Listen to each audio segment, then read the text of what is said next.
بسم الله الرحمن الرحيم الحمد لله رب العالمين والصلاة والسلام على أشرف الأنبياء والمرسلين سيدنا ومولانا محمد وعلى آله وصحبه أجمعين اللهم علمنا ما ينفعنا وانفعنا بما علمتنا وزدنا علما نافعا يا كريم رب اشرح لنا صدورنا ويسر لنا أمورنا واحلل عقدة من ألسنتنا يفقهوا قولنا وبعد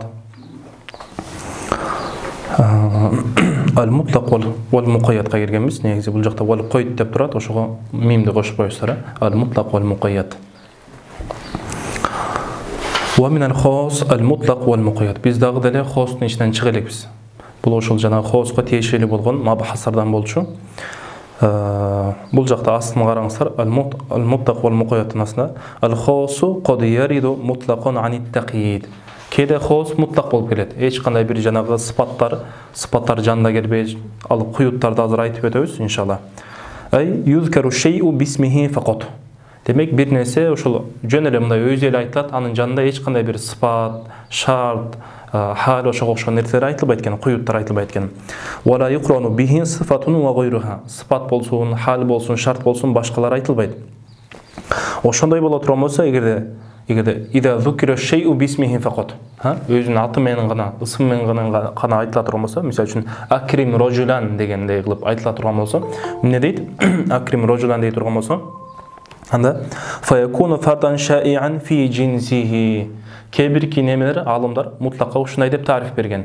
Мисалы үчүн бул жактагы китебибизде мына немеде матында келип аткан ма ядулу аля нафси зат деп келген. Бирок кээ-бирлер ал фарду шаиу фи джинсихи. Ушул фарду шаиу фи джинсихи дагы доскага неме кылабыз иншалла.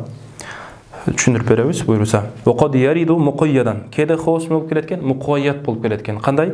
Би сифатин ау шартин ау заманин ау ададин ау шейин юшбиху залика. Ошого окшогон нерселер менен, хал болсун, башка болсун, ошолор менен келет. Фала якуну шаиан фи джинсихи. Андай боло турган болсо, ва иза кана казалика, ва иза кана муқайядан би шейин мимма зукир. Жогорку айтылган нерселердин бирөөсү менен такыйт кылына турган болсо, ада эмне болуп калат? Фарду шаиан фи джинсихи, жинсине неметип кеткен, мындай жайылып кетпеген фарт болуп калат экен. Түшүнүсүздарбы? Азыр аны дагы айтабыз иншалла. Фал-мутлaqu тарифул мутлaq. Фал-мутлaq ма ядуллу аля нафси зат. Демек мутлaq деген кандай десе, ма ядуллу аля нафси зат. Бир нерсенин өзүнө гана далат кылат. Мисалы үчүн акрим рожулан дегенде, демек рожул дегендин махият, заттан максат бул жакта махияты. Махиятты өтүп калгансыздар да мантыктан. Махият деген нерсе хакыйкат, махият экөө бир эле. Түшүнүсүздарбы? Махият деген, хакыйкат деген башка бир этибардан айырмачылыгы бар, бирок мындай жалпы алып караганда бирдей эле. Түшүнүсүздарбы? Демек бир нерсенин хакыйкатына далат кыла турган болсо, ма ядуллу аля нафси зат, ошол махияттын өзүнө гана далат кылат. Мисалы үчүн рожул дегенде, рожул неме закар балик дегенге далат кылат. Же болбосо инсан дей турган болсо, акрим инсанан дей турган болсо, демек эмнеге далат кылат? Хайванатка гана далат кылат. Дуна хусусы сифатиха. Мунун ошол махиятка далат кылды, бирок анын жанында бир сыпаттар болбош керек экен. Түшүнүсүздарбы? Эгер сыпаттар жана башка бир нерселер куюттар болуп кала турган болсо, ал муқайят болуп калат. Мисалы үчүн кандай? Инсан, ак инсан, же болбосо улуу инсан, жашы улуу деген ушундай нерселер, же болбосо илимдүү инсан дегендей боло турган болсо, анда уже бул мутлактыктан чыгып кетет да, муқайят болуп калат. Түшүнүсүздарбы? Кар-рaqabati fi qawlihi ta'ala fatahriru raqaba fi kafaratil yamin. Мисалы үчүн кафаратул яминде неме келип атат? Кул азат кылсын деп. Демек, фатахриру рақаба деп келип атат. Рақаба дегенде бул жакта эмне болуп атат? Муфрат болуп атат, анан кийин накира болуп атат. Бизде буга чейинки эреже айтканбыз, эсиңиздерде, ан-накирату фи сияқин нафи таум деп айтканбыз. Демек, эгер накиранын сыягында бир неме келе турган болсо, нафин сыягында накира келе турган болсо, ал умумдукту түшүндүрөт деп айтканбыз. Ма руайту ахадан деп айта турган болсок, мен эч кимди көргөн жокмун. Же болбосо ма руайту рожулан, эч бир кишини көргөн жокмун деп. Бул жакта бизде эреже бар, кийинки башка китептерде келет, ан-накирату фи сияқил ифбат тахус ва кат таум деген эреже бар. Демек эмне болуп атат? Бул жакта накира болуп атат. Анан сияқул ифбат болуп атат. Бул фатахрир рақаба деген мааниси эмне болуп атат? Фалюхаррир рақабата. Кимегеде ошол яминде ханис болуп кала турган болсо, касамны өтө албай кала турган болсо, фалюхаррир рақабатан ау фаалейхи тахриру рақаба. Тагдиру калам ушундай, түшүнүсүздарбы? Демек, алейхи тахриру рақаба деген бул мубтада хабар мусбат болуп атат. Түшүнүсүздарбы? Жумла мусбат болуп атат. Демек, ошондуктан эмне болуп атат? Ан-накирату фи сияқил ифбат. испатта келіп атау рақаба деген. Демек анда не болып қалады екен? Хос болып қалады екен. Түсінесіздер бе? Ан-накирату фи сияқил исбат тахус деген ошол. Хукмуху ал-мутлақу яжри аля итлақихи дейді. Демек мутлақ егерде біздің алдымызда бір қандай бір мутлақ лафз келе тұрған болса, есіңізде болсын, бұл мутлақ мұқойят деген хос ам дегендердің барлығы ненің сыпаты еле? Мағынаның сыпаты же лафздың ба? Лафздың сыпаты деп айтқанбыз. Ал-мутлақу яжри аля итлақихи. Біздің алдымызда егер бір мутлақ келе тұрған болса, не қылады екенбіз? Мутлақ бойдан қалтырамыз. Түсінесіздер бе? Мысалы үшін фатахриру рақаба деп айтып отқанда, о рақаба муъмина болсын, ошол рақаба дегенден мағына мойын емес, бұл жақта немен айтылып жатады? Мажаз, кул деп жатады. Итлақул жуз ва ирадатул кул мажаз. Түсінесіздер бе? Демек, не қылып жатады? Ошол кул азат қылсын деп жатады. Бұл либой кул боло берет. Түсінесіздер бе? Момин болсын, капыр болсын, айырмасы жоқ. Так. Қараңыздар астында так. على إطلاقه أي إذا أمكن العمل بإطلاقه إذا مطلق إلى بيدان عمل غلش ممكن بلا ترغمصه فلا يجوز تقييده أو جوبسا فأنا أقول بستنترول لا يجوز تقييده بشيء demek أنا hiçbir nesneмен تقييد قلبايس بخبر الواحد أو القياس قياس قالب kelip turup bir sıfatты qoşulbayız qiyas arqылуу жобосо хабар вахид аркылуу алып келип туруп бир шартты жобосо адатты жобосо бир немелерди заманды кошо албайбыз. Түшүнүздүрбү? Так, не үшін бұл неме қылышымыз керек? Мұтлақ бойдан амал қылышымыз керек десе, ал-мутлақ яжри аля итлақи дегенде мұтлақ бойдан амал қылышымыз керек деген мәнісі. Не үшін десе, анткени бұл хос деп айтқанбыз. Хос болып тұрған болса, қат'i баййинун би нафсихи деп айтқанбыз. Баййинун би нафсихи ла яхтажу иля баяни тафсир деп айтқанбыз. Баяни тафсирге мұқтаж емес, анан өзі дағы не? Қат'i. Қат'i болғаннан кейін, демек не болуш керек? Аға амал қылыштық важип болады. Мына ошондуктан жанагы мисал үчүн Бакара сүрөсүндө Бани Исраилдер неме Муса алейхиссалам буйруганда не деп келет? Инналлахи я'мурукум ан тазбаху бакара. Не деп атат? Алла Таала силерге ошол уй сойгула деп буйруп атат дегенде, не деп айтып атат? Қалу ду'рана раббака юбайилна ма хи деп келип сурап атат да. Анын ал кандай экен десе, анан уже улам сайын сураган сайын кайра эмне болуп атат? Таштит кылып атат да. Өзү негизи ал башында эле инналлахи я'мурукум ан тазбаху бакара дегенде, ан-накирату фи сияқил исбат тахус деп айттык да. Демек хос болот бул жакта. Анан мутлак болот. Мутлак болгондон кийин бул жакта эмне болуш керек эле? Мутлак бойдон эле либой эле бакыраны алып келип союп койсо болот эле. Бирок алар өздөрү эмне кылды? Улам сайын кайра ал кандай экен дегенде, жок ал неме картаң болбосун, жаш болбосун, ортосунда болсун деди. Анан анын өңү кандай дегенде, анан мындай болбо, неме өңү мындай, көздү мындай немете турган, ала турган, сарыга ошондо жакын боло тургандай болсун деп, улам сайын сураган сайын не кылып атат? Өзү булар мутлак бойдон амал кылыш керек, бирок булар мутлакты мукайят кылып түшүнүп алды да. Түшүнүсүзбү? Ошондуктан Кур'ан-ы Карим мындай эмне кылды? Бани Исраилдарга бул сыфату зам катары айтылып атат бул жакта. Бани Исраилга бир нерсе айтылса, А десе Б деп турат да. Деген болуп калат. Ошондуктан Кур'ан-ы Карим ошон үчүн неме кылып атат? Өзү өкүм не болуш керек? Ал-мутлак яжри аля итлахи болуш керек эле. Мутлак бойдон амал кылышыбыз керек эле. Бирок алар кайра сурай бергендиктен эмне болуп атат? Ошолорго жараша таштит кылынып атат аларга. Айып ошол тараптан болуп атат. Так.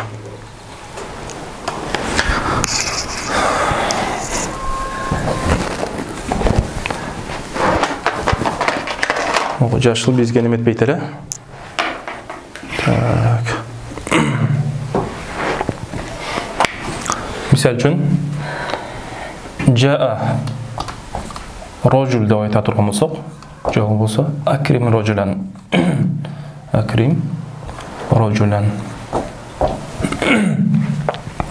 Так, бул жаа рожул жок болсо акрим рожул бул эмне болот? Ан-накирату фи сияқил исбат тахус, анан бул эмне болот? Мутлак болот деп айтканбыз. Мутлак болот. Мутлак бул неге далат кылат? Махияга гана далат кылат. Ядуллу ала нафсил махия. Дуна куюд. Жобосо дуна васфин заидин алейха.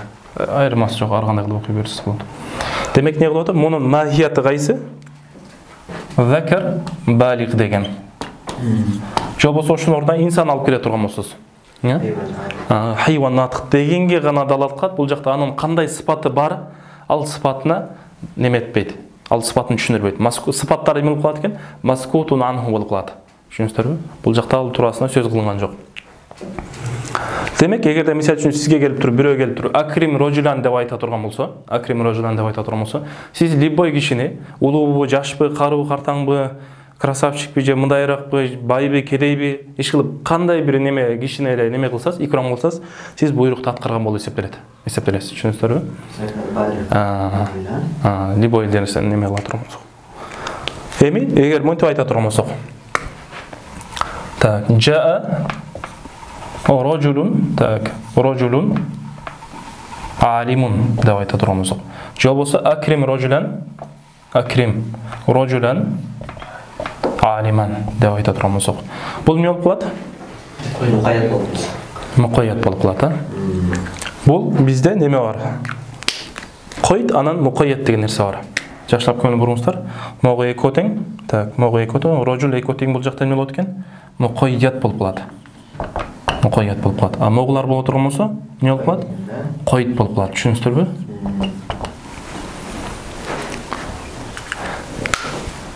Демек, жаа рожулун алим, же болбосо акрим рожулан алиман. Эгерде сизге бирөө ушинтип айта турган болсо, сиз илимдүүнү гана неме кыла турган болсоз, ал мукайят яжри ала тaqiydihi деп келет бул жакта. Демек, мукайят бойдон амал кылыш керек. Мукайят бойдон аткарыш керек болуп калат. Эгерде сиз жахилди, же болбосо алым эмес адамды неме кыла турган болсоз, буйрукту аткарбаган болуп каласыз да. Түшүнүңүздөрбү? Анан кээде мындай болот. Мисалы үчүн бул эми испат болуп атпайбы? Ма жаани деп айта турган болсок, ма жаа рожулун алимун. Же болбосо ма раайту рожулан алиман деп айта турган болсок. Бул жакта нафи бар. Караңыздар, эми бул файда болуп атат, ушуга тиешелүү айтып кетейик. Бул жакта эмне болуп атат? Ма нафи болуп атат. Харф нафи болуп атат. Анан рожулун алимун деп келип атат. Мунун мааниси кандай? Алым кишилер гана келбеди. Жок. Бир дагы кишилер келбеди. Башкалар келип, бирок алым келбеди дейм. Ошолор гана келбеди. Ошондо бул жакта мисалы үчүн алым киши келген жок деп атат да. Ма жаани рожулун алимун. Мага алым киши келген жок. Жахилдер келип калган, мүмкүн келип пайда болуп калат да. Түшүнүңүздөрбү? Бул жакта нафи эмнеге келет? Бул жакта койдко кетет, мукаятка кетпейт. Түшүнүңүздөрбү? Оппа. Могуга кетет, могуга кетпейт. Түшүнүңүздөрбү? Ошону жакшылап билип алыңыздар. Эгер нафи бир мукаят нерсеге кете турган болсо, анын койдуна кетет, мукаятка эмес. Бул жакта рожул эмне болуп калат? Мукаят, бул алим болсо койд болуп калат. Эми мынтип айта турган болсок, кийинки мисал. Акрим алиман. Бул эмне болуп калат? Мутлакпы же мукаятпы? Койд болуп калса. Кандайча? Алим сыфат. Заты гана анда. Алиман Мукаддар болуп калат. Түшүнүңүздөрбү? Демек, бул дагы кээде ушундай да келип калат. Рожулун алимун деп элестен алимун же болбосо жахил деп келип калат, мисалы. Бул эмне болуп атат? Сыпатка далалат кылат. Аввалан ва бизат сыпатка далалат кылып атат. Фаниyan ва бил арад бул жакта эмне болуп атат? Затка дагы далалат кылып кетет да. Демек, анда муну сразу эле сыпатка далалат кыла турган нерселер боло турган болсо, анда эмне болуп калат? Мукаят кылып каласыз. Түшүнүңүздөрбү? Так, караңыздар китебиңиздерди. Так. Анан бул жакта эстеп коюңуздар, мутлак менен тaqiyid менен таксистин, анан ошолордун фаркын айтып кетебиз иншалла. Так. تعريف المقيد ديت والمقيد ما يدل على الذات مع خصوص صفاتها ديت جوابه مع زيادة الصفات да. Демек бир затка далат кылат экен, плюс эмне экен? Сыпаттар кошулуп келет экен. Башкача сыпаттар дегенде бизде бир гана сыпаттар деп түшүнүп албаңыздар. Бизде ошол куюттар деп эле түшүнгөнүбүз жакшы. Анткени куюттар бул сыпат болушу мүмкүн, же сыпат да болбой калышы мүмкүн кээ бир куюттар. Бул жакта негизи мындай эле айтып кетип атат. Так, كالرقبة في قوله تعالى فتحرير الرقبة مؤمنة كالرقبة جنة كالرقبة المؤمنة деп коюңуз. Al-mu'minаны кошуп кетиңиз. Бул жер китепте түшүп калган. كالرقبة المؤمنة.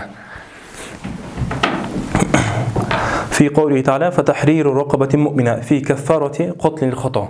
Мисалы үчүн бизде قتل الخطأ бар. Бирөөнү жагылып өлтүрүп ала турган болсо, эмне кылыш керек? Неме кылыш керек деп атат? Кул азат кылыш керек деп атат. Кул азат кылыш керек. Бирок кандай кул азат кылыш керек? Мусулман болгон, мусулман болгон, капыр болгону өтпөй калат. А жогоркуда кафаратур ямин деп болот болсо, либой кул азат кылса болот эле. Бирок бул жакта эмне болуп калат экен?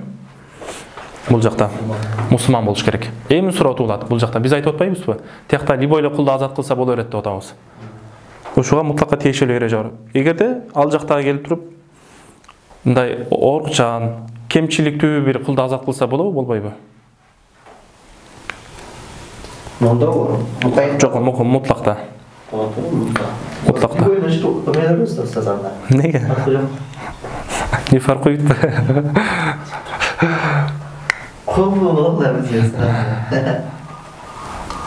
Монда эреже бар. Ал мутлак ينصرف إلى الفرد الكامل. Демек мен болот экен, болбой калат. Демек сизге бир нерсе мутлак айтыла турган болсо, демек ошол толугун неме кылыш керек. Түшүнүңүздөрбү? Толук болгон фардын эмне кылыш керек? Аткарсаңыз, анан ошондо немеден чыгасыз да. Буйруктан чыгасыз. Эгерде жанагындай кемчиликтүү болуп кала турган болсо өтпөй калат. Так, эми биз айтып атабыз. Бул жакта махусус сифатиха дегенде куюттарды айтабыз экенбиз. Куюттар дегенде алдындар тариф берет. Куллу ма юхрижул мутлака ан итлaqиhi деген. Куюттар эмне экен? Куллу ма юхри куллу шейин юхрижул мутлака ан итлaqиhi. Мутлакты мутлагынан чыгарып сала турган нерсе боло турган болсо, алар не деп коет экенбиз? Койт деп коет экенбиз. Мисалы үчүн ал сыпат болушу мүмкүн. Мисалы үчүн жаани рожулун алимун. Же болбосо хали болушу мүмкүн. Мисалы үчүн акрим рожулан алиман дей турган болсо сыпат болуп атат. Акрим рожулан ва хуа алимун дей турган болсо. Алым болсо анан не кыл? Икрам кыл деп атат да. Түшүнүңүздөрбү? Же болбосо шарт боло турган болсо, инкана алиман дей турган болсо, акрим рожулан инкана алиман. Адат боло турган болсо, акрим ашрина деп койду, мутлак болуп калат. Эгерде акрим ашрина рожулан десе, не болуп калат? Мукаят болуп калат. Заман боло турган болсо, же болбосо макан. Акрим рожулан фи Кыргызстан дей турган болсо не болуп калат? Кыргызстанда гана неме кылса, анан буйруктан чыккан болот. Же болбосо акрим рожулан фи саати када дей турган болсо, фи нахар дей турган болсо, кечки окуп икрам кылсаңыз болбой калат. Кыскасы ошондой. Булардын баардыгы эмне болуп калат экен? Мутлакты немеден чыгарып коет турган немелер. Түшүнүңүздөрбү? Так.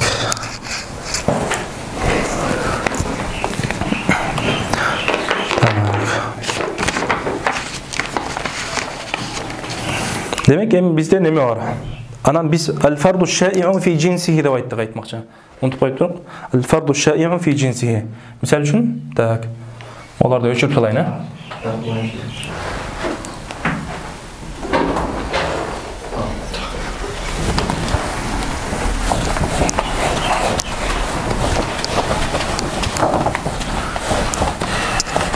Так. Мисалы үчүн Жаа рожул деп айтып турмусак. Жаа рожул деп айтканда биз айттык да, анда кээ-биркилер мутлакка не деп тариф берет? Аль-фарду шаи'ун фи джинсихи деп тариф берет. Аль-фарду шаи'ун фи джинсихи. Аль-фарду шаи'ун фи джинсихи.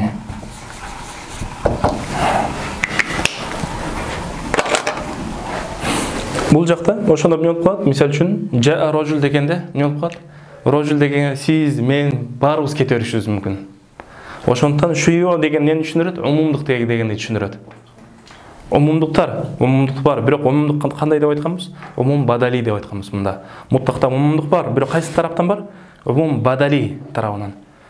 Умум истигроқ, умум бизде эке бөлүнөт, а? Истигроқи жана биз буга чейин муштаракта айтып өткөнбүз, билесиздерби? Муштарак менен аамдын кандай фаркы бар дегенде, муштаракта боло турмусу умум бадали болуп эсептелет. Мисалы үчүн айын деген сөз, мисалы үчүн буга же бирөөгө кетиши мүмкүн. Бирок баарына бир учурда кете албайт. Түшүнүңүздөрбү? Ал эми аам боло турмусу баарына бир учурда эмне алат? Кете алат. Бул жакта да ошондой. Мисалы үчүн рожул бул не болушу мүмкүн? Заид, Бакыр, башка деп кете бериши мүмкүн, эми ошонун баардыгы болуп кеткенге ыктымалдуулугу бар. Демек ошондуктан айтып атат, аль-фарду шаи'ун фи джинси дегенде, рожул деген бул эмне болуп атат? Джинс болуп атат да. Джинс болуп атат. Ошол рожулдун ичинде бир фарк бар. Ал кайсы фарк болушу мүмкүн? Же Заид, же Бакыр, же неме болушу мүмкүн. Демек шуйо ушул тараптан, умумдук ушул тарабынан болуп атат. Же бул болушу мүмкүн, же бул болушу мүмкүн, же бул болушу мүмкүн. Атайын белгилүү эмес. Түшүнүңүздөрбү? Аль-фарду шаи'ун фи джинси деген ошол. Түшүнүктүүбү же түшүнүксүз болуп калдыбы? Демек бул жакта да умум немеде дагы мутлакта дагы умумдук бар. Бирок тигинде умум эмес, аамдын умумдугу эмес. Бул жакта умумдук кандай болот экен? Умум бадали жана муштарактагыдай болуп калат экен. Бул жаа рожулун дегенде бул же бул болуп кетиши мүмкүн, же бул болуп кетиши мүмкүн. Демек умумдук тарабы ушундай болуп атат. Эгерде сиз мону деп айта турган болсоңуз, мисалы рожулдан максат зайд келди десеңиз, анда сиз моларды ирода кыла албайсыз. Буларды камтып албайт. Бирөөнү гана камтыйт, бирок камтыганга чейин бардыгына ыктымалдуулугу бар да. Түшүнүңүздөрбү? Бардыгына ыктымалдуулугу бар.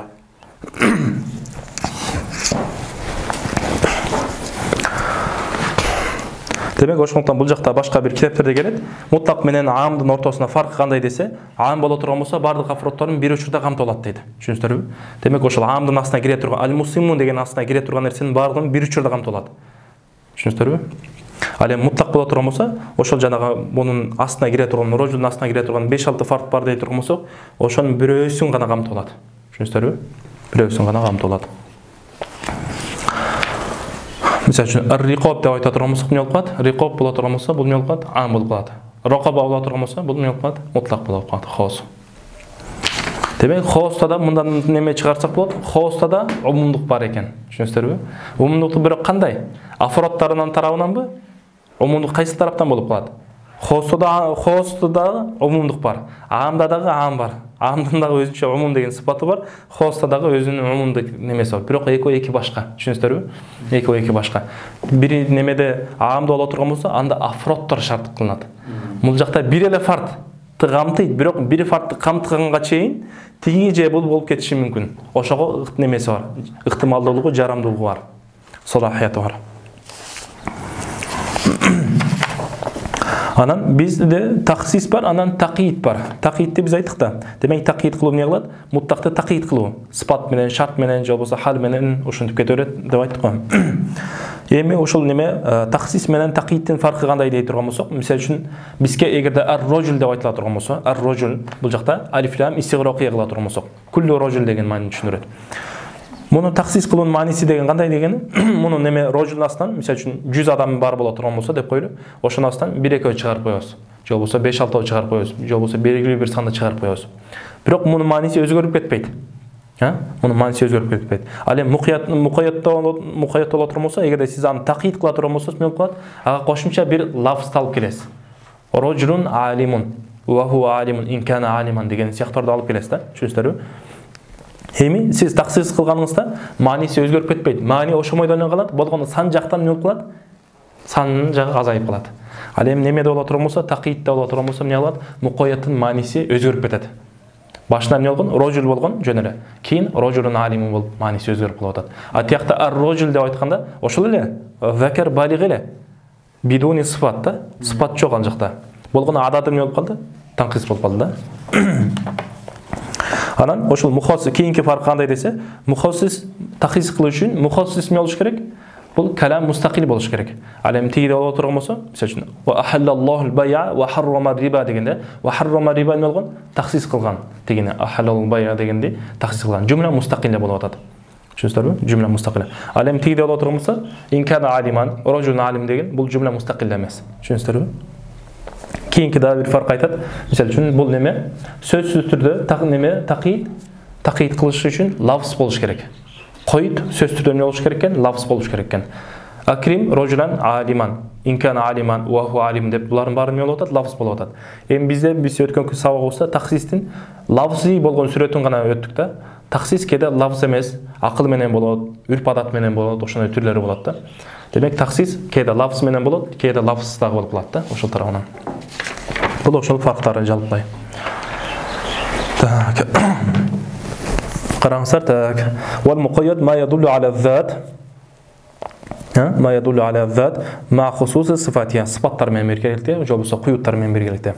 Керрок ма хусуси сифатиха дегенде мондай деп түшүнө албаңыз. Ошол жакта бир нече куюттар болуш керек деген нерсе эмес. Ма хусуси сифати мина сифатта, же болбосо ма хусуси койди минал куют. Кээде бир эле койт, бир нерсе менен койт кылышыңыз мүмкүн. Жаа рожулун алимун деп. Кээде 2-3 нерсе менен кылышыңыз мүмкүн. Рожулун алимун ва хуа шейхун кабир деп мисалы үчүн. Ошондой кылышыңыз мүмкүн. Демек кээде бир нерсе менен болот, кээде бир нече нерсе менен такийит кылсаңыз болот. كالرقبة المؤمنة في قوله تعالى فتحرير رقبة المؤمنة في كفارة القوم في كفارة قتل الخطأ حكمه егер биздин алдыбызда бизге мукайят болгон лафз келе турган болсо эмне кылабыз десе ал мукайяду яжри аля тaqidиhi мукаятты мукаят боюнча эмне кылат экенбиз ошондо кандай келген болсо ошондой амал кылабыз ага айтып атат фала яжузу тахриру мутлaq الرقبة في كفارة قتل الخطأ قتل الخطأда сиз мутлак эле капырды дагы эле неме кылып койсоңуз болбойт азат кылып койсоңуз болбойт балла будда мин тахрири рукабатин муъмина дейт түшүнүңүздөрбү ма ятааллaqu бил хакыйкати вал мажаз кийинки тема ушунда хакыйкат буга чейин өзү биз немелерди өткөнбүз хакыйкат мажазды өткөнбүз бирок ошого тиешелүү болгон кээ бир маселелер бар ошолорду айтып кетет шейх так ما دام أمكن العمل بالمعنى الحقيقي سقط المعنى المجازي дейт. Демек не деп атат? Бизге эгерде хакыйкый бир лафздын хакыйкый маанисине амал кылуу мүмкүн боло турган болсо, не болот экенбиз? Мажази маанисине неме этибар калбайбыз, аны ага амал кылбайбыз дейт. Демек хакыйка менен мажаздын тарифин айтып өткөнбүз. Истиамалul лафзи фи ма вудиа лаху боло турган болсо, не болуп калат? Бул хакыйка болуп калат. Түшүнүңүздөрбү? Демек асат деген сөз өзүнүн лугатта вадада эмнеге коюлган? Хайван муфтариске коюлган. Өзү бизде биринчи мархала кайсы болуш керек? Вада болуш керек, анан истиамал болот да. Вадада кандай кылып коюлган болсо, анан эмне кылабыз? Истиамалда ошондой кылып колдонуп турган болсо, ошол маанисинде. Анда эмне болуп калат экен? Бул хакыйкы болуп калат. Эми эгерде вадада кайсы бир мааниге коюлуп, истиамалда ал маанини таштап башка бир мааниге колдонуп турган болсок, бирок шарты экөөнүн ортосунда алака болуш керек деп айтканбыз.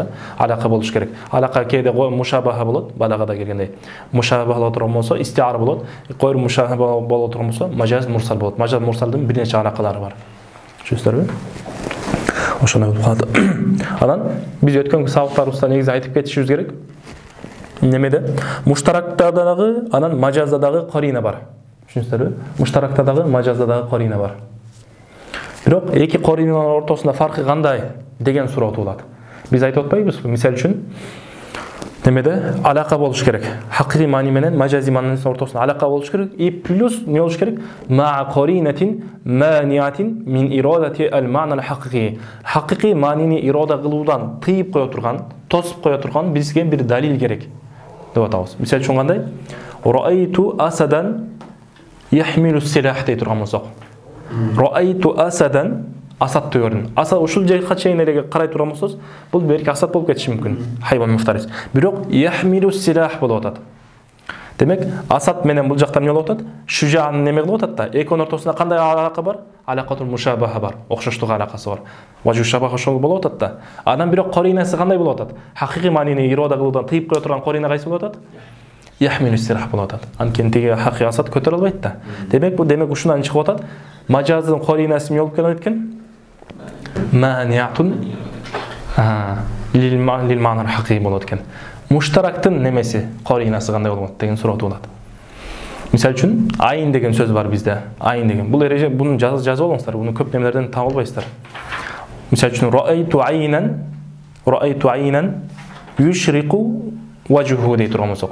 Жок болсо мейли раайту айнан негизи айынды кайсы мааниге колдонсок болот? Мисал үчүн булакка коёбуз. Раайту айнан фил ард дей турган болсок, ошон булаккага неме кылат. Жок болсо раайту айнан ятала'ла дей турган болсок, жаркырап турат, алтынды көрдүм деген. Жок болсо раайту айнан күнгө деле ошентип айтат. Раайту айнан юшрику нуруху дей турган болсо. Раайту айнан юшрику нуруху дей турган болсок. Демек, күнгө айтып атабыз да, раайту айнан юшрику нуру чачырап турган айынды көрдүм. Бул жакта максат эмне болот экен? Айындан максат эмне болуп атат? Күн болуп атат. Күн болуп атат. Ошондо мунун каринасы эмне болот экен? Бул жактан айындан эмне максат экендигин бизге эмне кылып берип атат? Аныктап берип атат. Анан мунун каринасы эмне болуп калат экен? Муштарактын каринасы муаййинатун лил мурад. Түшүнүңүздөрбү? Демек, муштарактын каринасы каринатул муштарак муаййинатун эмне болот экен? Лил мурад. Muratты ачыктап берет экен, аныктап берет экен. Мисал үчүн ятала'ла нуруху деген ошол нерсенин ятала'ла доуху дей турган болсок, лил мурад. Түшүнүңүздөрбү? Ошону айтат экен. Ошол учурда эле бул жерге дагы неме кылып кетсек болот? Каринатул мажаз маниятун лил ма'на al-хакыйкый деп айттык. Эми каринатул муштарак муаййинатун лил мурад ва маниятун фи нафсил вакта. Плюс эмне болот экен? Мания болот экен. Уже башканы ирада кыла албайсыз. Эгерде сиз бул немеден айындан эмне максат экендигин бизге келип туруп, юшрику нуруху деген нерсе ачыктап берип атат да. Ал кайсы күн экендигин. Эгерде сиз күндү ирода кылсаңыз, башка неме болуп калат экен, ирода кыла албайсыз уже. Биздин мазхабта, түшүнүңүздөрбү? Анткени бизде умумул муштарак деген нерсе жок. Умумул муштарак деген нерсе бар. Негизи мындай жалпылай умумул муштарак жок деп коет. Кандай? Афрод тарабынан. Бардыгын бир учурда ирода кыла албайсыз. Бирок умумул муштарак бар, кандай? Умумул бадали дегендей. Мисалы үчүн айын деген сөз же буга кете бериши мүмкүн да. Эгерде сиз коринаны алып келсеңиз, болду уже бирөөсүнө гана неме болот. Бир эле мааниде колдонулат. Демек айтып атат, эми бул жакка кайтайлы. Мадам амкана ал-амалу бил ма'на al-haqiqi saqata al-ma'na al-majazi. Демек эгерде хакыйкый мааниге амал кылуу мүмкүн боло турган болсо, анда маджази маани не болуп калат? Амал кылынбай калат. Ал сакыт болуп калат. Лианнахум не үчүн? Лианна al-ma'na al-majazi musta'ar. Анткени ма'на al-majazi бул не болуп калат? Халаф деп коет. Мындайча орун басыр боло турган нерсе. Wal musta'ar, алем мустар алынган маани, кийинки экинчи маани la yuzahim al-asla. Асый болгон нерсеге не болот? Алган менен карама каршы боло албайт. Аны менен түртүшө албайт дейт. Башка жагынан al-khalafu la yu'aridu al-asl. Орун басар болгон нерсе, эгерде асыл боло турган болсо, ал нерсеге мисалы үчүн имам асли, анан бизде имам наиб бар да. Качан имам наибке неме кылабыз? Имам асли жок боло турган болсо да, ошону өткөрөбүз. Эгерде имам асли, имам ротиб өзү бар боло турган болсо, онда наиб биякта эле турат да. Так. Кaqawlihi ta'ala, буга мисал алып келип атат. Демек, хакыйкый мааниге амал кылуу мүмкүн болгондон кийин, маана мажазиге амал кылбай калдык дегенге мисал алып келип атат. Валаки ю'akhidhukum bima aqadtumul ayman. Деп айткан Алла Тааланын сөзү эмне деп атат? Силер эгерде аймандарды бекемдей турган болсоңор, байлай турган болсоңор, анда ошол айманыңар менен эмне кылат? Алла Таала силерди азаптайт деп атат да. Демек ошону эсепке алат деп атат мааниде. Демек бул аят, бул сөз эмне болуп атат? Mahmulun ala ma yanaqid. Munaqid болгон. Бизде яминдин канча түрү бар? Айманды өтүстөр беле, же өтөрекстерби? Өтүстөрбү? Яминдин 3 түрү бар. Ямин munaqida болот, кеде ямин гомус болот, кеде ямин лагу болот. Ямин munaqida боло турган болсо, алдын келечек өткөн эмес, келечекте боло турган нерсеге касам иче турган болсоз. Эгерде мисалы үчүн касам ичем, Алла Таала касам ичип айтам, мен мындай кылам деп айта турган болсо. Мындай кылам дегеним эмне болот? Келечек болот. Неме боло турган болсо, ямин неме гомус боло турган болсо, өткөн нерсеге al-qasam ala shay'in mado kadiban amdan да. Өткөн нерсеге атайын жалган неме кылып, билип турасыз, жалган экен. Бирок ошого карабастан эмне кыласыз? Касам ичесиз. Касам ичип айтам, мен муну кылбадым дейсиз дагы, бирок билесиз кылганыңызды. Демек бул ямин гомус болуп калат. Не үчүн гомус дегенде бул жакта айтат да, гомус деп аталып калган себеби бул уже күнөөгө ушунчалык батып кеткен да, аны каффара дагы уже кутулта албайт дейт да. Түшүнүңүздөрбү? Үчүнчү ямин лагу, ал өткөн нерсеге мындай билбестен туруп не кылат? Касам ичип алат. Бирок билбейт, ал кылдыбы, кылбадыбы билбейт. Бирок не деп айтат алымдар? Алла Тааладан үмүт кылабыз, аны азаптабайт деп деген үмүт кылабыз деп келет. Эми бул жактагы Валайки ю'akhidhukum bima aqadtumul ayman деп айткан сөзү эмне болуп калат? Демек булда максат эмне экен? Каффара неме ямин munaqida болуп атат дейт. Бул жакта. Ала ма янaqid дегени ошондой болуп атат. Байланган нерсе деп атат. Байланган нерсе деген кандай десе?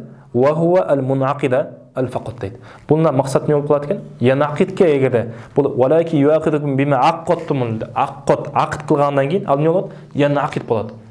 Мисалы үчүн касартуху фанкасара дегендей болуп атат да. Мен аны сындырдым эле, эмне болуп калды? Сынып калды дегендей болуп атат да. Мутавва бабынан бул. Түшүнүңүздөрбү?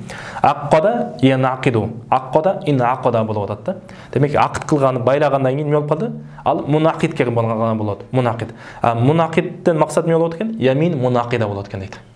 Түшүнүңүздөрбү? Азыр немеге киребиз. Дагы шарттайбыз иншалла. Так. Башкача айтканда, каффара бул гомуста важип болбойт. Лагуда важип болбойт. Кайсыда важип болот экен?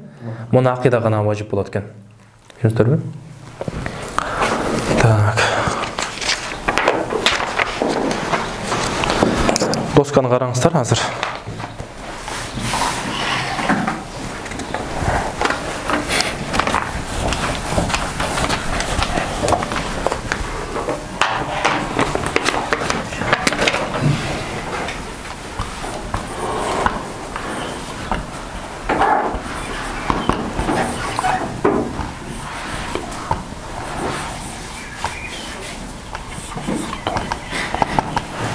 Демек аятта не деп келіп атат? Валаки юахизукум бима аққатумул айман деп келіп атат.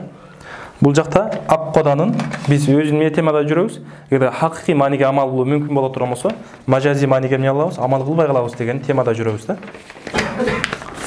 Мунун акыттын хакыйкый мааниси бар дейт. Ал-ма'на ал-хакыйкий. Al-ma'na al-haqiqi. Anın macazi manisi var deydi. Al-ma'na al-macazi. Başqacha aytқанда, бұл шейхтің айтып отқаны не болып отыр? Хақиқи манisi мунақида болады дейді. Мажази манisi қайсы болып қалады? Ғомус болып қалады дейді. Түсінесіздер бе? Ғомус болып қалады. Эми хақиқи маниге амал қылып отқан, амал қылыш мүмкін болып отқаннан кейін, бұға амал қылбайбыз деп отады да. Зачем бұға амал қылып дейді? Анткени бұл орынбасар деп отады да. Так. Өзі негізі ақыттың манisi не? Ақыттың манisi bir нәрсені байыру деген да. Рапту лафзин би лафзин. Рапту лафзин би лафзин. Демек лафзы лафзға байыру. Бұл қандай болушы мүмкін? Мысалы үшін жазаны егерде ин фаалта када ин фаалта када афалу када дей тұрған болса, бұл дәле қасам бол есептеледі. Кейін иншалла фиқх бабына келеді. Рапту лафзин би лафзин дегенде демек бұл жақтан не болып қалады екен? Жазаны не алады екенбіз? Шартқа байраған болады екенбіз. Düşünürsünüz mü? Şartqa. Tak. Jol bolsa muqsam. Muqsam bihini, muqsam alayhiga. Muqsam alayhiga. Demek ne qilib atasiz? Wallahi deb aytib atasiz da. Wallahi degan bu nima bo'ladi? Qasam bo'lib atadi da. O'sha menen wallahi deganingiz nima bo'lib atadi? La af'alanna kaza deyip durmasa, la af'alanna kaza bu muqsam alayhi bo'ladi. Demek muqsam alayhi demek ne qilib o'tadi? Mon narsani qilam deb o'shaga qasam ichib o'tsa, vallahi misol uchun la usolliyanna kulla yawm deyip durmasa, misol uchun to'liq kamilan kunniga namozlarda to'liq qasam ichim deyip turgan bo'lsa, misol uchun jol bo'lsa, vallahi la ukrimanna zaydan deyip durmasa, zayd tikram qilam. Zaydqa nima bo'lib o'tadi? Muqsam alayhi bo'lib o'tadi. Неменен қасам ичип атат? Валлахи деген неменен. Кейде таллахи болушу мүмкүн, кейде биллахи болушу мүмкүн. Түшүнүңүздөрбү? Демек бир лафзга байлануу не деп коет экен? Акыт деп коет экен. Мунун хакыйкый мааниси ошол экен. Ал инеқод мындай жаккана бул лафзды лафзга байлануу не деп коет экенбиз? Инеқод аз-захири деп коет экенбиз. Ал-инеқод az-захири. Так. Macazi manisi qaysi dese, aytып атат. Macazi manisi azm deydi. Azm deydi. Azm деген қандай? Жүрөктү бир нерсеге байлоо. Жүрөктү байлоо. Бул эми код батини болуп калат. Так, al-azm. Ну, не кылып коет экенбиз? Костул калып. Бир жүрөктүн бир нерсени максат кыла турган болсо, жүрөк. Жүрөктү бир нерсеге байлоо, башкача айтканда. Түшүндүрбү? Ай, aqtul qalbi ala shay. Жүрөктү бир нерсе байлай турган болсоз, демек муну не деп коет экен? Азм деп коет экен. Бул жакта да мисал үчүн ямин гомусту алып карап көрүңүз. Өткөн нерсеге мисал үчүн не кылат? Атайың билип туруп касам иче турган болсо, бул жүрөгүн ошого байлап атат да, ошону максат кылып атат да. Түшүнүңүздөрбү? Бул жакта да эмне бар экен? Анда акыт деген маани бар экен. Бул жакта да акыт мааниси бар, бул жакта да акыт мааниси бар. Бирок бул жак эмне болуп калат дейт? Мажази мааниси болуп калат, бул жак болсо хакыйкый мааниси болуп калат дейт. Түшүнүктүү болуп атабы же түшүнүксүз болуп атабы?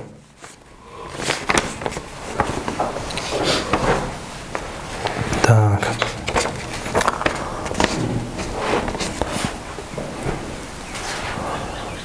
Болду, мына айтыла турган нерсе ошол болчу. Түшүнүктүүбү же түшүнүксүз болуп калдыбы?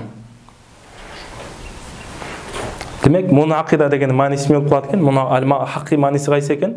Демек, bir lafzga байлоо бул хакыйкый мааниси болуп калат экен. Ал кайсы болуп калат? Wallahi la af'alanna kaza деп атат. Wallahi la ukrimanna zaydan дегенде эмне болуп калат? Демек, муксам бихин муксам алейхи неме болуп атат. Бул инеқод аз-захири. Захири инеқод болуп атат. А бул жакта боло турган болсо эмне болуп атат? Ал-мана мажази бул жүрөктөгү нерсени. Инеқод батыны болуп атат.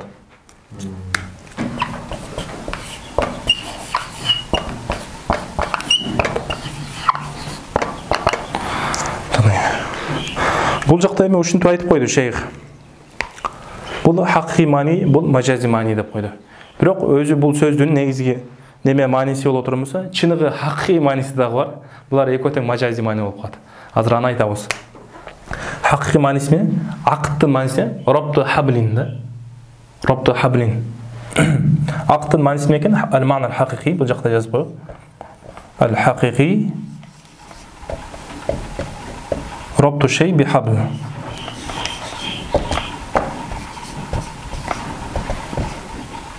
Jobası rabtu hablin bi hablin desesizler болады. Bi hablin. Demek bir neseni jipke байлай турган болсо, же болсо bir neseni немеге жип менен байлай турган болсоз, ошонун хакый мааниси ошол болуп эсептелет. Түшүнүңүздөрбү? Хакый мааниси ошол. Так. Бирок бул анда эмне болуп калат? Мажази маани болуп калат. Бул дагы мажази маани болуп калат. Кээде бизде ошондой болуп калат, бир лафздын бир нече мажази маани болуп калат.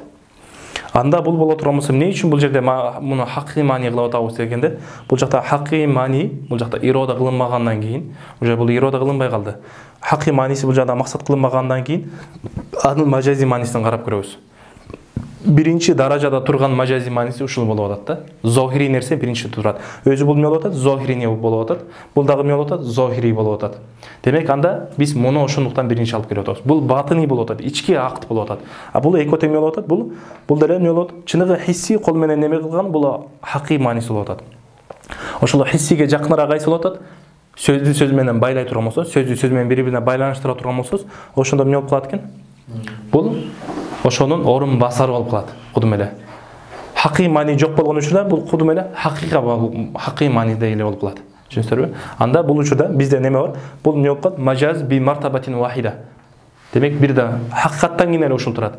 Бул болсо мажаз би мартабатайн, экинчи даражада турат. Бул кайсыдан кийин турат? Могудан кийин турат да. Түшүнүңүздөрбү? Могудан кийин турат. Ошондуктан биз хакый мааниси бул жакта максат кылынбагандан кийин, бул жакта валаки юахидукум бима аккаттумун дегенде хабылды неме кылган жок бул жакта. Эмнени максат кылып атат? Инакат аз-зохири болуп атат. Ал кайсы болуп атат? Ямин мунакида болуп атат.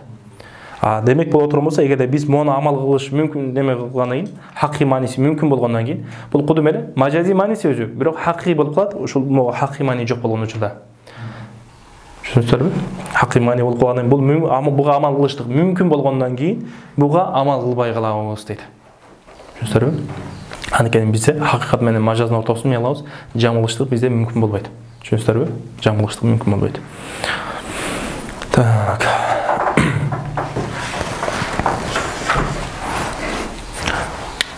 Бирок бул жерде суроо туулат.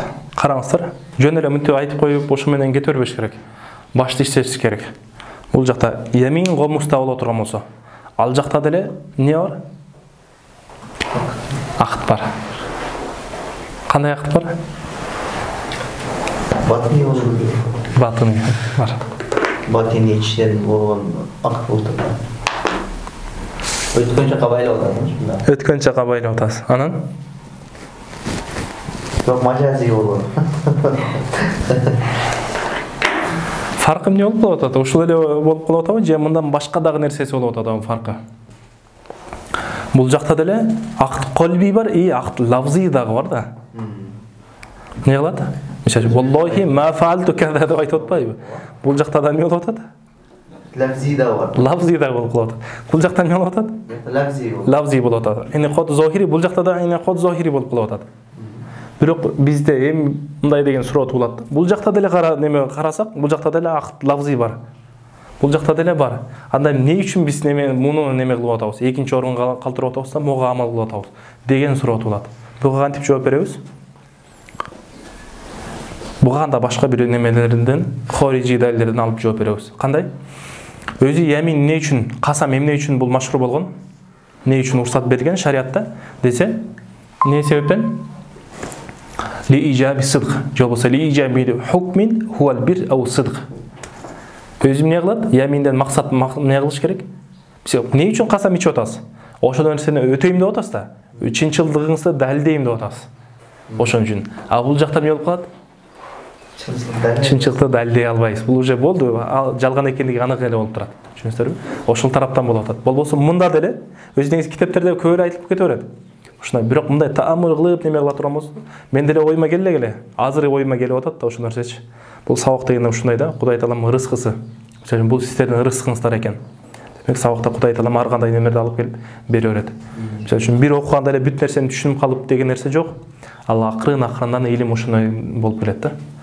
Окуй берсең, анан кийин мисалы үчүн башка бирөөлөргө айтып берсең, неме кылсаң түшүндүрүп окуп, изилденсең, анан ачыла берет да илим.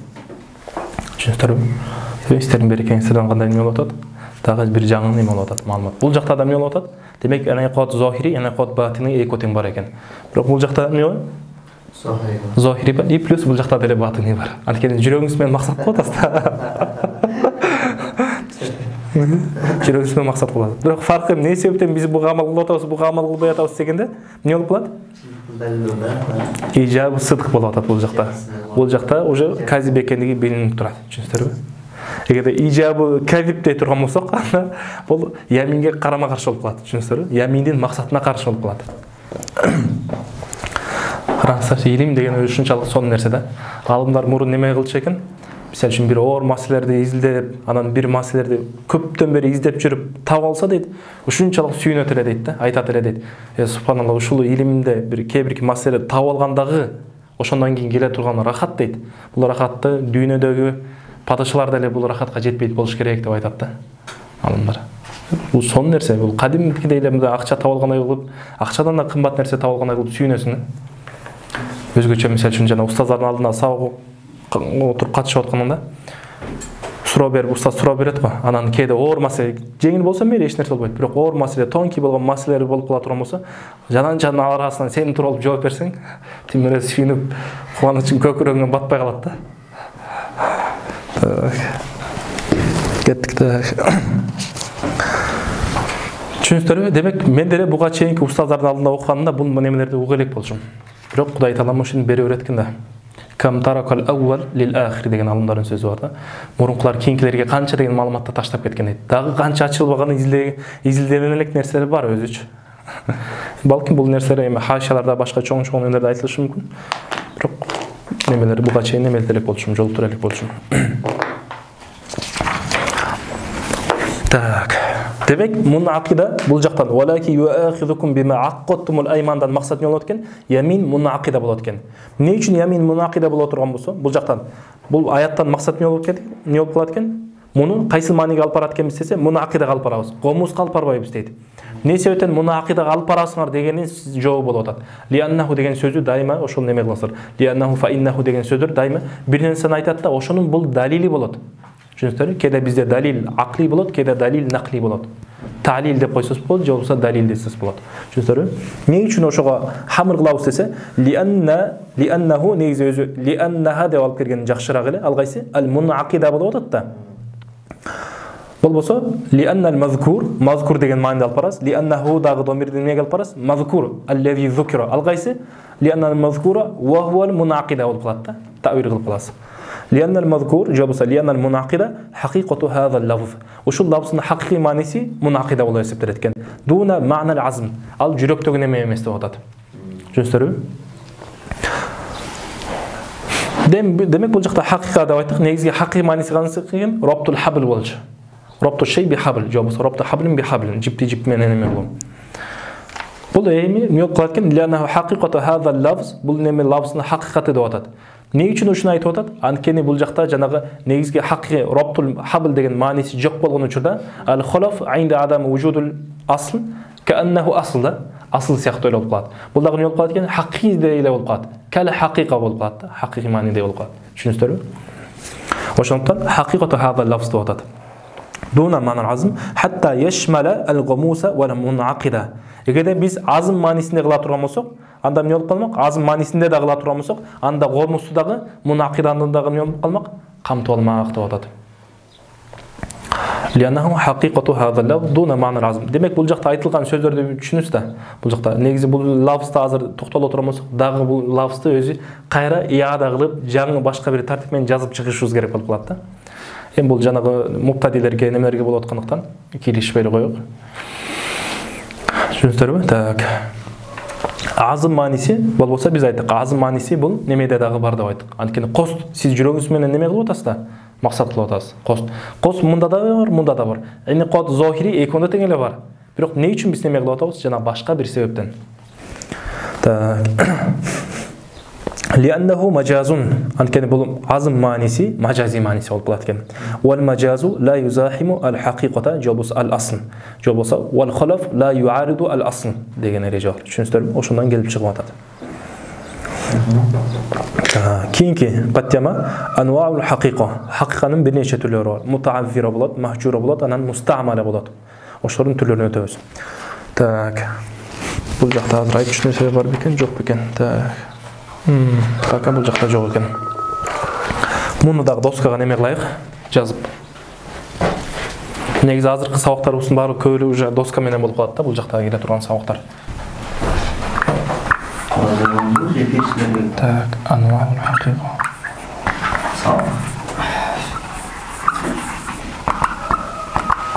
Анваул хакиқа.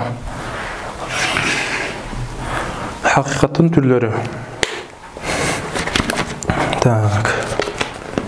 Birinci türü ne olacak? El-mutaavvira. El-mutaavvira. El-mutaavvira. İkincisi el-mahjura. Üçüncüsü el-mustamala. Tamala. Demek 3 türü varken bizde hakikatin 3 türü varken. Hakika mutaazzira'nın qarаңыздар aslında. Ay la yumkinul vusulu ilayhi illa bi mashaqqatin deydi. Demek mashaqqat menen gana oşu narsani atkara ала турган болсоңуз, муну hakika mutaazzira деп коет экен. Misal үшін не кылып атат? Misal, kaman halafa la yakulu min hadhihi ash-shajara деп атат. Demek ne деп атат? La yakulu min hadhihi هذه الشجرة أو من هذا القدر أو من هذا القدر. Özü bizde mutaazziro için daha iki türge bölünüyor. Birisi mutaassiro, birisi mutaavviro болады. Қараңыздар. La yakulu min hadihi ash-shajara деп атат. Бұл дарақтан жейм деп атат. Хақиқи мааниси өзі қайсы? Ошол даракты алып туруп жей турган болсо, ошол хақиқи мааниси болуп калат. Бул эмне болуп атат? Бул мутаассирага кирет негизи. Азыр айтабыз. Мутаассиро деген эптеп жейси болот, даракты неме кылып кемирип. Машакат менен жейси болот. Бирок биякта ау мин хадал қидр деп атат. Казандан жейм деп атат. Казандын бөлүктөрүн жеш керек болуп калат да.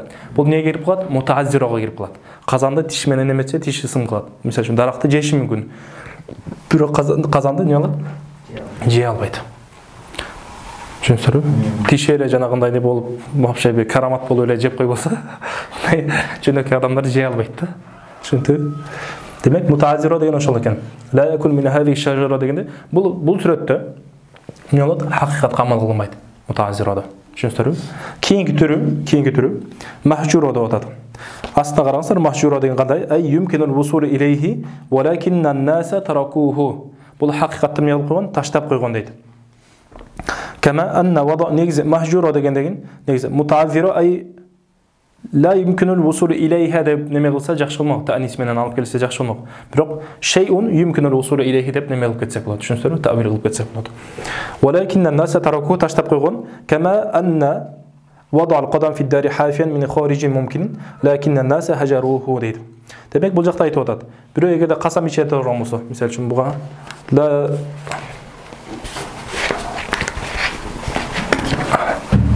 لا يضع قدمه في دار فلان. Demek ne кылып атат? Бутумдук хакыйкый мааниси эмне кылат? Бутумду койбойм деп атат. Мунун хакыйкый мааниси өзү кайсы? Бутту жылаң айлак чечип, носкиден чечип туруп кое турган болсо, ошол эмне болуп калат? Хакыйкый мааниси ошол болуп калат. Бирок бул жакта мажази мааниси кайсы болуп калат? Кирбейм деген мааниси. Бирок бул жакта мажази мааниси башка, кийин айтам аны немеде келгенде. Так. Demek bu жакта biz azır mahjura менен немени өттүк да, mutaazzironi өттүк. Так, азыр бияқта айтат экен, астында мейли. Так. Файроду бихи духул лил урф. Үрп адат не кылып коет экен? Үрп адатка ошо каралат экен. Үрп адатта бизге бутумду койбойм, кадам таштабайм дегени эмне болот? Кирбейм дегени да, үйүнө кирбейм дегени. Кийинки үчүнчү түрү мустамала дегенде. Астын караңыздар, так мустамала бар бекен, жок бекен? Жок экен, а? Мустамаланын астын. Мустамала деген мен бул неме колдонулат? Шариат тараптан дагы, үрп адатта дагы колдонулат. Мустамала бул жакта махжура менен болот. Үрп адатта адамдар үрп адатында колдонулбайт бул сөздү. Бул маанинин хакый маанисин колдонулбайт. Бул сөздү айтат дагы мындан мен максат кылат, мажази маанисин максат кылат дейт. Эми мустамала дегени, мустамала кайсы тараптан? Мин хайфул урф ва шара, мин хайфу шара ва урф. Үрп адатта да колдонулат экен, шариатта дагы эмне кылат экен? Колдонулат экен. Түшүнүңүздарбы? Мин хайфу аш-шара. Ал-мустамалату шар'ан ва урфан. Шариатта дагы, үрп адатта дагы эмне болот экен? Колдонулат экен. Мунун мисалы, мисал үчүн неме кыла турган болсо, ла я'кулу min hadihi al-hinta. Demek bul nemeni? Buğdaydı jebeyim dey turgan bolsa. Bul buğdaydan jebeyim dey turgan bolsa. Demek adamдар эмне кылат экен? Үрп адатта муну колдонот. Кантип колдонулат? Же болбосо жүгөрүн алайык. Жүгөрүн эмне кылат? Куруп жешет да адамдар. Түшүнүңүздөрбү? Адамдар үрп адатында жүгөрүнү, же болбосо будайды мурун билип калдыңыздар беле? Жөн эле казанга неме кылат да, жана семишкадай куруп жешет да. Демек не болот экен? Демек бул үрп адатта анда колдонулат экен. Түшүнүңүздөрбү? Үрп адатта колдонулат экен. Так, караңыздар. Ва амфилатуху кафиратун дейт. Мунун мисалдары көп. Бул бир эле мисалы болуп атат. Ва фил кисмайнил аввалайн. Кайсы болуп атат? Махжура менен мутааззирода. Эгер биздин алдыбызда хакыйка махжура же болбосо хакыйка мутааззира келе турган болсо, эмне дейт? Юсору илал majaz bil ittifaq bayna a'immatina, bayna al-a'imma. Demek İmam Abu Hanifa anan sahibayndin bil ittifaq baynahum da ne kılat eкен? Biz majazga amal kılat ekенбиz. Fayrodu min ash-shajarati, bul jakta shajara dep kelip atpayбы? Shajaradan emне максат кылынат десе, thamaruha. Андан эмне максат кылынат экен? Өзү хакый мааниси шажардын өзүн жеш керек. Бирок неме шажарды айтып туруп, анан саманын жебейм дештик, бул эмне болуп калат экен? Majaz болуп калат экен. Эми эгерде бул айтат, бул жакта келет. Эгерде самаросын жей турган болсо, анан эмне болуп калат? Ханис болуп калат. Касамын бузган болуп калат. Эгерде шажардын өзүн жей турган болсо, бинауан мина такаллуф жесе, эмне болот? Касам бузулбайт. Түшүнүңүздөрбү? Эмне үчүн? Анткени булардын баары касам болуп атпайбы? Ал-айман мабниятун алал урф. Өзү касамдар эмнеге курулган? Үрп адатка курулат дейт. Түшүнүңүздөрбү? Так, ау самануха, же болсо файроду мина шажарати самаруха, самара максат кылынат. Ау же болсо эмне кылат? Саманы максат кылынат. Ошол эмне кылат? Айтып атат. Ай илнам такуну шажарату зата самарин. Эгер ошол даракта бөмө жок боло турган болсо, анда эмне болуп калат? Юроду биха биш шажара. Шажара деп айтат да, андан эмне максат кылынат экен? Саманухал хасуру бил бай'i. Саткандан кийин ошол акчасына эгерде бир нерсе жей турган болсоз, анда эмне болуп каласыз? Анда ошондо ханис болосуз. Түшүнүңүздөрбү? Бул дагы эмнеге ишарат берип кетип атат? Биз жана мажаздын эки мартабасы болот дедик го. Мажаз би мартаба, мажаз би мартабатайн деген болуп атат. Мажаз би мартаба кайсы кирип атат? Самары кирип атат. Мажаз би мартабатайн кайсы болуп атат? Саманы кирип атат. Түшүнүңүздөрбү? Так. Ва минал қидри ма яхуллу фихи. Қыдырдан максат эмне болот экен? Ошол казандын ичине кирген нерсени жебейм деген. Казандын ичине бышкан нерсени жебейм деген мааниде болуп калат. Эгерде казандын өзүн жесе, ханис болбойт. Түшүнүңүздөрбү? Жанагы маселеде жогорку мисалдагыдай, шажардын өзүн жесе, касам бузулбайт. Ва мин вад'ил qadam юроду mutlaqud dukhul. Эми бутум кадам таштабайм дегенден максат эмне болот экен? Mutlaqud dukhul максат кылынат экен. Кандай жол менен кире турган болсо дейт. Mutlaqud dukhul айтып атат. Фалау такал, так, бул жакта. Mutlaqud dukhul дегенде кандай жол менен кирсе, мисалы үчүн бут жылаңайлап киреби, бут кийим менен киреби, ат менен киреби, же болбосо учуп киреби? Жанагы неме самолет менен, вертолет менен учуп киреби, мисалы үчүнчү. Же болбосо олуй алып учуп келип киреби? Эшиктен киреби же тешиктен киреби, ушул эмне болот экен? Касам бузулат дейт. Караңыздар, mutlaqud dukhulun астында фалау такаллафа ва акала мин айнин нахлати. Жана ла акул мин хадих шажара деп айткан мисал бар го. Ошондо эгерде бул ошол дарактын өзүн барып жей турган болсо, кыйналып. Ва мин айнил қидр, казандын өзүн жей турган болсо, лам яхнас дейт. Түшүнүңүздөрбү? Анткени аймандар эмнеге курулат? Үрп адатка курулат дейт. Ва кадала вада ал qadama fi dari min ghayri dukhulin. Барып туруп эмне кылып койду? Мындай үй болуп атат да, ушул жерге мынтип бутун коюп туруп өзү биякта турат да. Ошентип кое турган болсо ханис болбойт дейт. Түшүнүңүздөрбү? Лам яхнаслак. Кийинки маселе. Бул жака паттема болуп калат. Таарудул хакыйкатул мустамала вал мажаз ал мутаариф деген паттема негизи өзү. Бизде мажаз мутаариф болот, анан хакыйка мустамала болот. Жанагындай. Хакыйка мустамала үрп адатта дагы, шариатта дагы колдонулат деп айттык. Могу үчүнчү немесе. Анан бизде мажаз мутаариф деген бар. Мажаз бул хакыйкатка караганда көбүрөөк колдонулат. Анан хакыйкатка караганда машхурурак да. Ошондой болуп отурмуза. Мутаариф дегенди караңыздар. Ма кана галибал истиамали мин ал-хакыйка. Хакыйкатка караганда бул көбүрөөк колдонулат экен бул мажаз. Хакыйкат айтат экен дагы, хакыйкый мааниси максат кылынбайт көбүнчө. Эмне максат кылынат экен? Мажази мааниси. Бирок хакыйкый мааниси мүмкүн. Анткени могу мисалдагыдай да. Ла якул мин хадил хинто дегенде эмне кылып атат? Хакыйкый мааниси үрп адатта амал кылынат. Адамдар ошентип деле куруп деле жеше берет. Же болбосо өзүндө эле тиштеп жей бериши мүмкүн. Неме мажази мааниси кайсы болуп калат? Мындан чыккан нандан жебейм, же болбосо талканды жебейм деген болуп калат да. Түшүнүңүздөрбү? Так, ма кана галибал истиамал мин ал-хакыйка. Хакыйкатка караганда көбүрөөк колдонулат. Ау галибан фил фахми мин ал-лафзи. Эгер ла якул мин хазил хинто деп айтыла турган болсо, көбүнчө эмне максат кылынат? Ушул мааниси максат кылынат экен дейт. Кайсы? Мажаз мутаариф мааниси. Кал кайсы болуп калат? Мисалы үчүн ушунун нанын жебейм деген маани болуп калат. Түшүнүңүздөрбү? Так. Эми ушул сүрөттө айтып атат. Валау кана лаха лил хакыйкати. Лил хакыйкати дегенден максат так. Кайсы неме болуп атат? Лил хакыйкати ал мустамалати. Түшүнүңүздөрбү? Муттакул хакыйка эмес, анткени биз махжура менен мутазирон эмне кылып койдук? Таштап койдук. Таштап койгондон кийин эмне болуп калат? Лил хакыйкати мустамал болуп калат экен. Хакыйка мустамаланы хакыйка мустамалада боло турган болсо, ошо хакыйка мустамаланын мажаз мутаарафы боло турган болсо, жанагындай көбүрөөк колдонулат экен тиге караганда. Же болбосо лафз айтылган учурда көбүнчө биз бул будайдан жебейм дегенде тигини түшүнөт экенбиз да. Акылый оюбузга ошол биринчи келет экен. Ошондой боло турган болсо, фал хакыйкату аула инда Аби Ханифата радиаллаху анху. Демек, имам Абу Ханифабыздын мазхаб башчыбыздын көз карашынан эмне кылат экен? Биз хакыйкатка амал кылат экенбиз. Түшүнүңүздөрбү? Хакыйкатка. Бул деген хакыйкатка амал кылабыз дегени, эгерде бир адам келип туруп хинтонун өзүн жей турган болсо, будайдын өзүн жей турган болсо, ошондо ханис болот. Эгерде анан будайдан алынган нерселерди жей турган болсо, ханис болбойт. Түшүнүңүздөрбү? Wal amalu bi umumil majazi awla 'inda Abi Yusuf wa Muhammad rahimahullahu ta'ala. Демек, бул эки неме сохибайында боло турган болсо, мажазга амал кылабыз. Бирок мажаздын умуму деген түрү бар. Умумул мажаз деген истилах бар. Ошого амал кылганыбыз жакшыраак болот дейт хакыйкатка караганда. Так.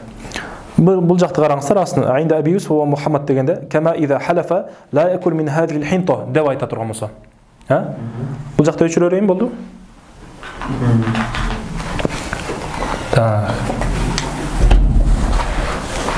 Демек, хинто түшүнүктүү. Ла якул мин хадил хинто деген хакыйкый мааниси кайсы болуш керек? Өзүн жей турган болсо. Же болбосо ау ла яшрабу мин ал-фират дей турган болсо. Тигр Эфрат деген дарыяны билесиздерби? لا يشرب من الفرات.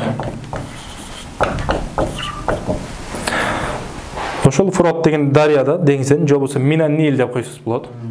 Же болбосо мин нахри нарын дей турган болсо. Ошол эмнеден ичпейм дей турган болсо айтып атат. Эгерде ушундай маселе келип кала турган болсо, могундай, эки маселеде келип кала турган болсо, эмне кылабыз десе, айтып атат, караңыздар, маселенин уланысында. Фаиндаху имам Абу Ханифанын мазхабында, бирок бул жакта да бир шарт бар, вала ниyyata лаху деген сөздү жазып коюңуздар ошол жерге. Ниети жок болуш керек. Анткени эгерде бул сөз имам Абу Ханифанын немесинде бил иттифак байнал айимма, имамдар ортосунда иттифак бар. Эгерде кайсы хакыйкый маанисин ниет кыла турган болсо, хакыйкый маанисин ниет кыла турган болсо, хакыйкый мааниси максат кылынат. Сохибайында дагы, имам Абу Ханифада дагы. Эгерде мындан айтып, ла якул мин хадил хинто деп айтып туруп, мажази маанисин максат кыла турган болсо, ошону ниет кыла турган болсо, анда эмне болуп калат? Мажази мааниси бил иттифак ниет неме болуп калат, максат болуп калат. فعنده يحنث قشن إذا أكل من عين الحنطة قضما. Эгерде لا يأكل من هذه الحنطة дегенде доскан караңыздар, бул жакта. Ошону айтып туруп, өзүн жей турган болсо гана эмне кылат экен? Ханис болот экен. Касам бузган болот экен. Же болбосо, ау шариба min al-furad эмне кылат? Каран. Барып оозу менен иче турган болсо. Мурунку жана чөлдүктөр ошентип ичишкен да. Эки колду коёт дагы мынтип болуп ичишет да, оозу менен.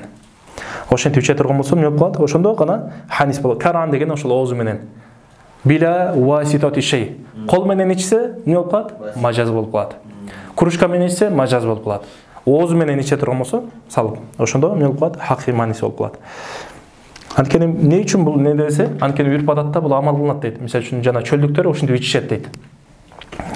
Ва индахума эми сохибайында боло турган болсо эмне кылат дейт? Яхнасу иза акала мин ал-хубзи. Бул жакта ла якул мин хадил хинто дегенде, ошол хинтодон алынган, жасалган нанды жей турган болсо ханис болот. И плюс эмне менен ханис болот? Ау мин айниха. Же болсо айнын жесе дагы эмне болот экен? Ханис болот экен. Түшүндүрбү? Азыр айтабыз бул немен. Демек айнын жесе дагы өзүнүн неме нанын жесе дагы эмне болот экен? Ханис болот экен. وكذا إذا شرب بالإناء أو والغرف أو بهما وبالكرع جميعا. جو بوسو бул жакта لا يشرب من الفرات дегенде ина менен иче турган болсо, же болсо колу менен сүзүп иче турган болсо, же болсо неме менен иче турган болсо, жат алып неме кара менен иче турган болсо, ушул сүрөттүн баардыгында эмне болот экен? Ханис болот экен. Сохбайдын көз карашында. يهديكم الصلاح بالكم. Так. وعموم المجاز. عموم المجاز дегенде кандай дегенде караңыздар, бул жакта китепте турат. Ма'нан маjazi ахир. Демек ахир дегенде мен түшүнсөз болот. Бир хакыйкаттын лафзы хакыйкат болгон лафздын хакый мааниси болот, анан бир мажази мааниси болот. Бул башка кийинки башка мажази мааниси дейт. Түшүндүрбү? Ошол мажази мааниси экен башка. عام شامل لأفراد الحقيقة والمجاز معا дейт. Демек бул кандай болуп калат экен? Кээде мисалы үчүн бир лафз айтасыз дагы, андан эмнени максат кыласыз?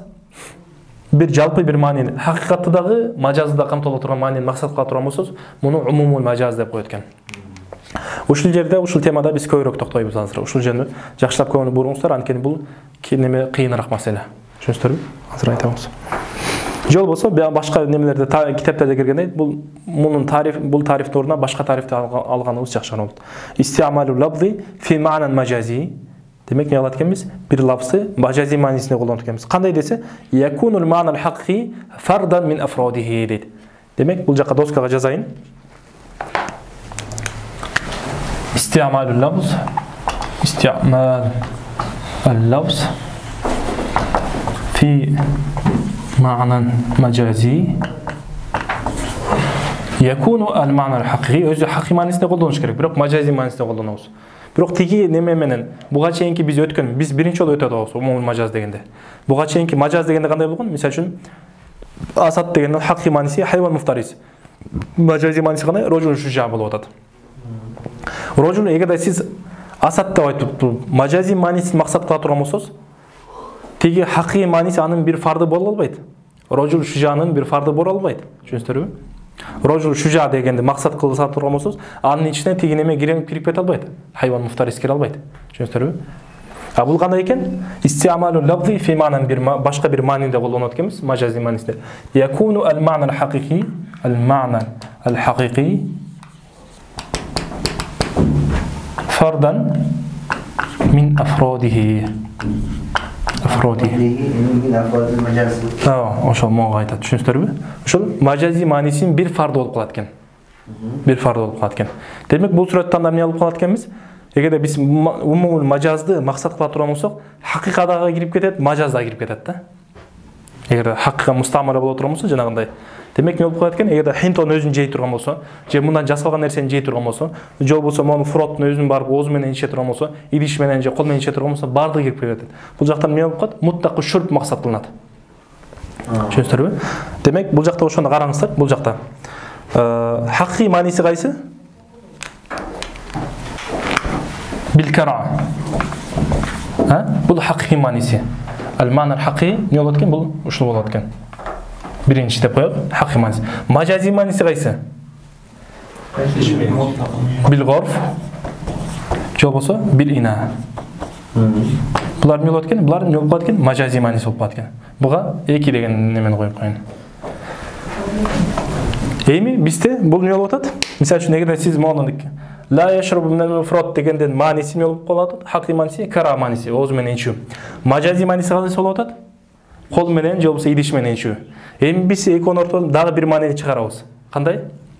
Mutlaq şurb деген. Mutlaq şurb деген маани чыгарабыз.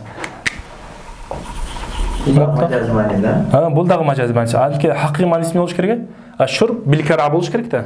Бул жакта эмне болуп калат экенбиз? Mutlaq şurb деген маанини чыгарабыз. Mutlaq şurb деген деңизде кандай жол менен, би айи тарихин да, кандай жол менен болсун, ичүү деген маанини максат кылабыз. Ошондо эмне болуп калат? Бул дагы кирип кетет. Анткени буга деле шурб деп айтылат, буга деле шурб деп айтат. Бул жакта mutlaqul аклды чыгарасыз. Хакый мааниси кайсы? Хентон өзү. Мажази мааниси кайсы? Уннан жана талкандар. Уннан талкандар. Эми сиз бул жакта эмнени чыгарасыз? Mutlaqul аклды чыгарасыз да анан эмне болуп калат? Умул мажаз болуп калат. Так. Шуну сахабайнки шуну тандаган болуп калат. Сахибайн ушуну тандаган болуп калат, ооба. Буга дагы башка бир мисал алып кетейик, мисал үчүн. Ушул немелерге жакшылап көңүл бурасыздар, кийинки сабактарда сурайм ушуларды. Негизи сурайм деп атам, убакыт аз болуп калып атат. Сабактын аягында иншалла кыскача имтихан кылабыз. Ләкин мен бул нерселерди жөн эле абага айтып аткан жокмун. Так. Калмын айтып коюңуз. Так. Ла аскуну дару фулан деп айта турмусу. Ла аскуну дару фулан. Жобосу биз жана жакта немени духулду неме кылайык, анан муну неме кылабыз. Мисалдарды көбүрөөк неме кылышыбыз керек да, бул жактачы. Ошондо көбүрөөк мындай немеде акыл эсте отуруп калат. Не деп атат? Ла адау qadami fi dari fulan. Так, bunun حقيقي معنيسي المعنى الحقيقي يقول كن وضع القدم حافيا. يعني المعنى المجازي так وضع القدم так شوف так وضع القدم деп тура берейик азыр. وضع القدم так жол болсо وضع القدم деп эле духул деп неме кылайык. Духулдун анан бул жактан биз неме алабыз да. Мажази мааниси өзү негизи духул болуп калат. Ад-духул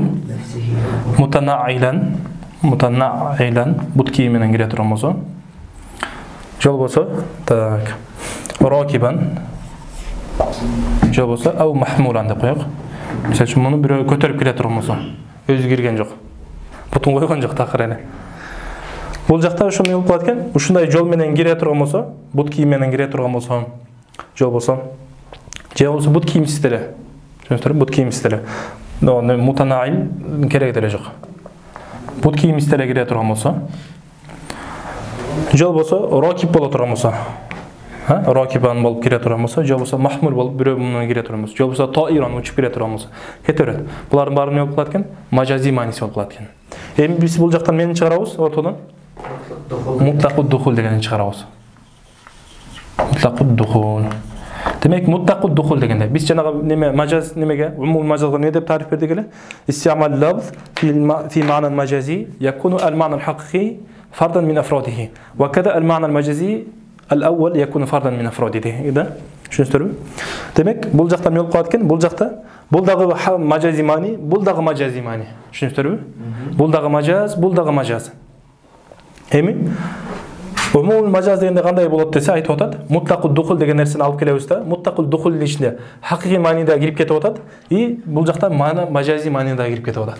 Түшүнүптүрбү? Ушул сүрөттө эмне кылып атабыз? Экөөнүн жам кылып койгон болобуз. Түшүнүптүрбү? Бирок бул жакта келет жам кылган түрү, бул жакта тиякта келе турган өз негизи экөөнүн жам кылсак болбойт. Бирок бул жакта эмне кылып атабыз? Жам кылып атабыз. Бирок экөөнүн эки немеси жолу эки башка. Аны да айтабыз иншалла. Кийинки неме, мисал, караңыздар. Ушуга эле улай. Так, түшүнүктүү элеби буга? Так. Ла аскуну фи дари фулан. Давайте турмусук. Так. Анан жанагы неме айтып атпайбызбы биз? Неме ла якул мин хадил хинта же болса, ла аскуну дару флан же болса, ла адау қадами дегенден бардығында ниет жоқ болуш керек. Вала ниета лаху деген қойып мухим. Түсінесіздер бе? Вала ниета лаху. Анан валам юайинха десесте қошып қойсаңыз да болады. Валам юайинха деп қойыңыз. Валам юайинха. Юайинха.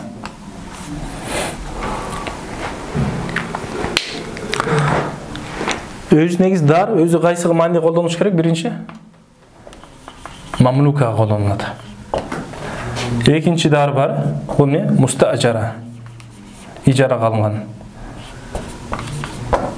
Üçüncü nemesi var, қайсы? Мустаара. Мустаара. Мұның хаққи манisi қайсы болып қалады? Мамлука қолдануш керек. Бұл хаққи манisi. Ха деп қойын бұға. Ха. Бұл болса не болып қалады? Мим, мажаз. Екотек не болып қалады? Мажази. Екотек мажази манisi. Хаққи манisi не болуш керек? Егерде сіз ошо баланчаны үйіне жашайым дедіңіз, уктабайм дедіңіз, мисалы үчүн, ошонун үйүнө барып жашайм дедіңіз. Барып ошонун үйүнө барып туруп, өзүн ээ болгон ушул үй ушу комната ошонуку экен. Барып туруп ошого жашай немете турган болсоңуз, эс ала турган болсоңуз, жашай турган болсоңуз, ошондо ханис болушуңуз керек. Мажази манisi кайсы болуп атат? Ижара калынган үйүнө неме кылам дегени. Өзү негизи хакы бул лапстын хакасы кайсы болуш керек? Мамлук болуш керек. Мажази манisi мустажара, ижара калынып аткан. Ла аскуну дару флан дейсиз, аны не кыласыз? Даруху ал мустажара, же болбосо даруху ал мустаара. Ижара калынган, же болбосо бирөө убактынча берип турган. Ошонун үйүнө жашайм деп, эгерде ушуну айтып туруп, мону максат кылсаңыз эмне болуп калат? Мажазды максат кылган болосуз. Мажазды максат кылган болосуз. Анан азыр сиз эстетип койсоңуз, модан кийин со деген нерсени айтайык. Со деген нерсени өткөнбүз айтабыз ошондо. Эми ушул жактан мени чыгарабыз. Мутлақу сукна дегенди чыгарабыз. Же болбосо ас-сукна деген маанини чыгарабыз. Ас-сукна дей турган болсок, эмне болуп калат? Бул дагы мажази мааниси бул дагы. Бул дагы эмне болуп калат экен? Бул дагы мим деп коеюн, мажази мааниси. Бирок бул сукна деген нерсе эмне болуп калат? Үчөөнү тең камтылат. Үчөөнү тең эмне болот экен? Камтылат экен. Мында биле ниет болот. Бул жакта да ниет жок болуш керек. Түшүнүңүзбү? Эгер ниети бар боло турган болсо, кайсынысы ниет кылган болсо ошого кетет. Бирок ниет кылбаса, ниет кылбай турган болсо, булардын баардыгы сахибайдын мазхабында. Түшүнүңүзбү? Имам Абу Ханифанын мазхабында эмне болот? Мамлука гана болот. Жанагы неме, ошого эле болот. Ал эми мустажара немелери боло турган болсо, бул умумул мажаз, бул сахибайдыкына болот. Так, эми могул жакта деген неме бар. Мисал үчүн бул эмне болуш керек экен? Мамлука маскуна болуш керек. Булар ар бирине мамлука маскуна, мустажара маскуна, мустаара маскуна деген немени алып келесиз. Сакан кылына турган, жашай турган үй боло турган болсо, анан эмне болот? Жашоого бир неме боло турган болсо, мындай чыкканда мунун мааниси эмне болуп калат? Ла адхулу дара фуланин ал мамлука ал маскуна деген маани болуп калат. Башка айтканда үчөөндө тең эмне болуп калат? Ла адхулу дара фуланин ал маскуна деген маани болуп калат. Сакан кылган аткан үйүнө жашайм деп атат да. Бирок бир адам, мисалы үчүн бир адамдын үйү бар, мамлук болгон үйү бар. Бирок ал үйдө жашабайт экен. Бул ушул ла аскуну фи дари фулан деп айтып туруп, анын жашабай турган, бирок милкинде, анын жашабай турган үйүнө барып уктай турган болсо эмне болуп калат? Түшпөйт да. Түшөбү же түшпөйбү? Түшпөйт, ал маскуна болбой атат. Маскуна болбой атат, түшүнүңүздөрбү? Демек шарт эмне экен? Сукна болуш керек экен, жашай тургандай болуш керек экен. Бул жакта да ошондой. Демек, истин ижара калып койду, бирок жашабайт экен. Болбойт. Ижара калып койду, мустаара калып койду. Ияра кылып алды. Жашабайт экен, болбойт, касам түшпөйт. Эмне болуш керек экен шарты? Маскуна болуш керек экен. Түшүнүңүздөрбү? Жана квартира сатып алып туруп, аренда көрүп койсоңбар. Анан мен ошол үйүмө жатпайм деп койсоң, барып бирге жатпасаң да түшпөйт экен да. Жок, эгерде мисалы үчүн бирөө айтып сиздин үйүңүзгө жатпайм деди да, анан барып ошол үйгө барып жатып ала турган болсо, жок, бул жакта эми адамдар жашап атат да, жашабай турган үй керек да, жашабай турган үй керек. Мен аны жактайм.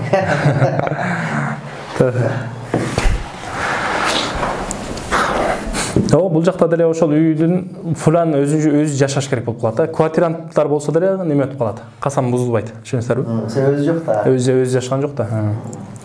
айтам да. Так. Анткени эмне үчүн бизде фикте келет? Ад-дар тудофу иля сукна дейт. Демек дар эмне кылат экен? Бул сукна милкке идофа кылынбайт. Качан сиздин дарыңыз деп айтат, сиз ошол жерде жашасаңыз, анан сиздин дарыңыз деп айтылат.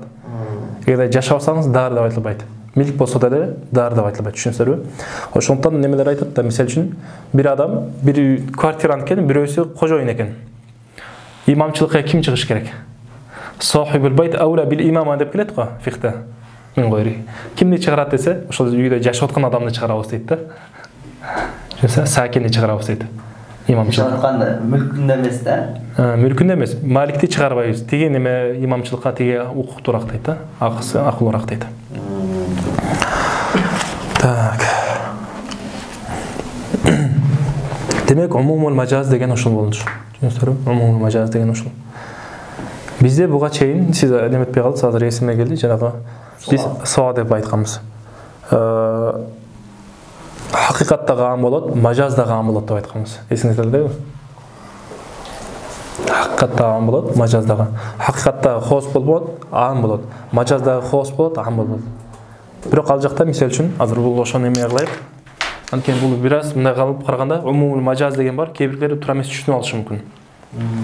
Бул умумул мажаз деген өзүнчө бир истилах болуп калат. Ал жакта биз негизи умумул мажазды өтө эле келек. Мажазды өтө эле умумул мажазды өткөн эмеспиз. Болгону ошол мажазды гана өткөнбүз дагы. Мажаздын хос болгон түрү хос өткөнбүз, анан аам болгон түрү. Аам кайсыл тараптан болуш керек? Афроддор тараптан деп айтканбыз. Мисалы үчүн ла табиу соа ас-соа бис-соаин дейт турганбыз.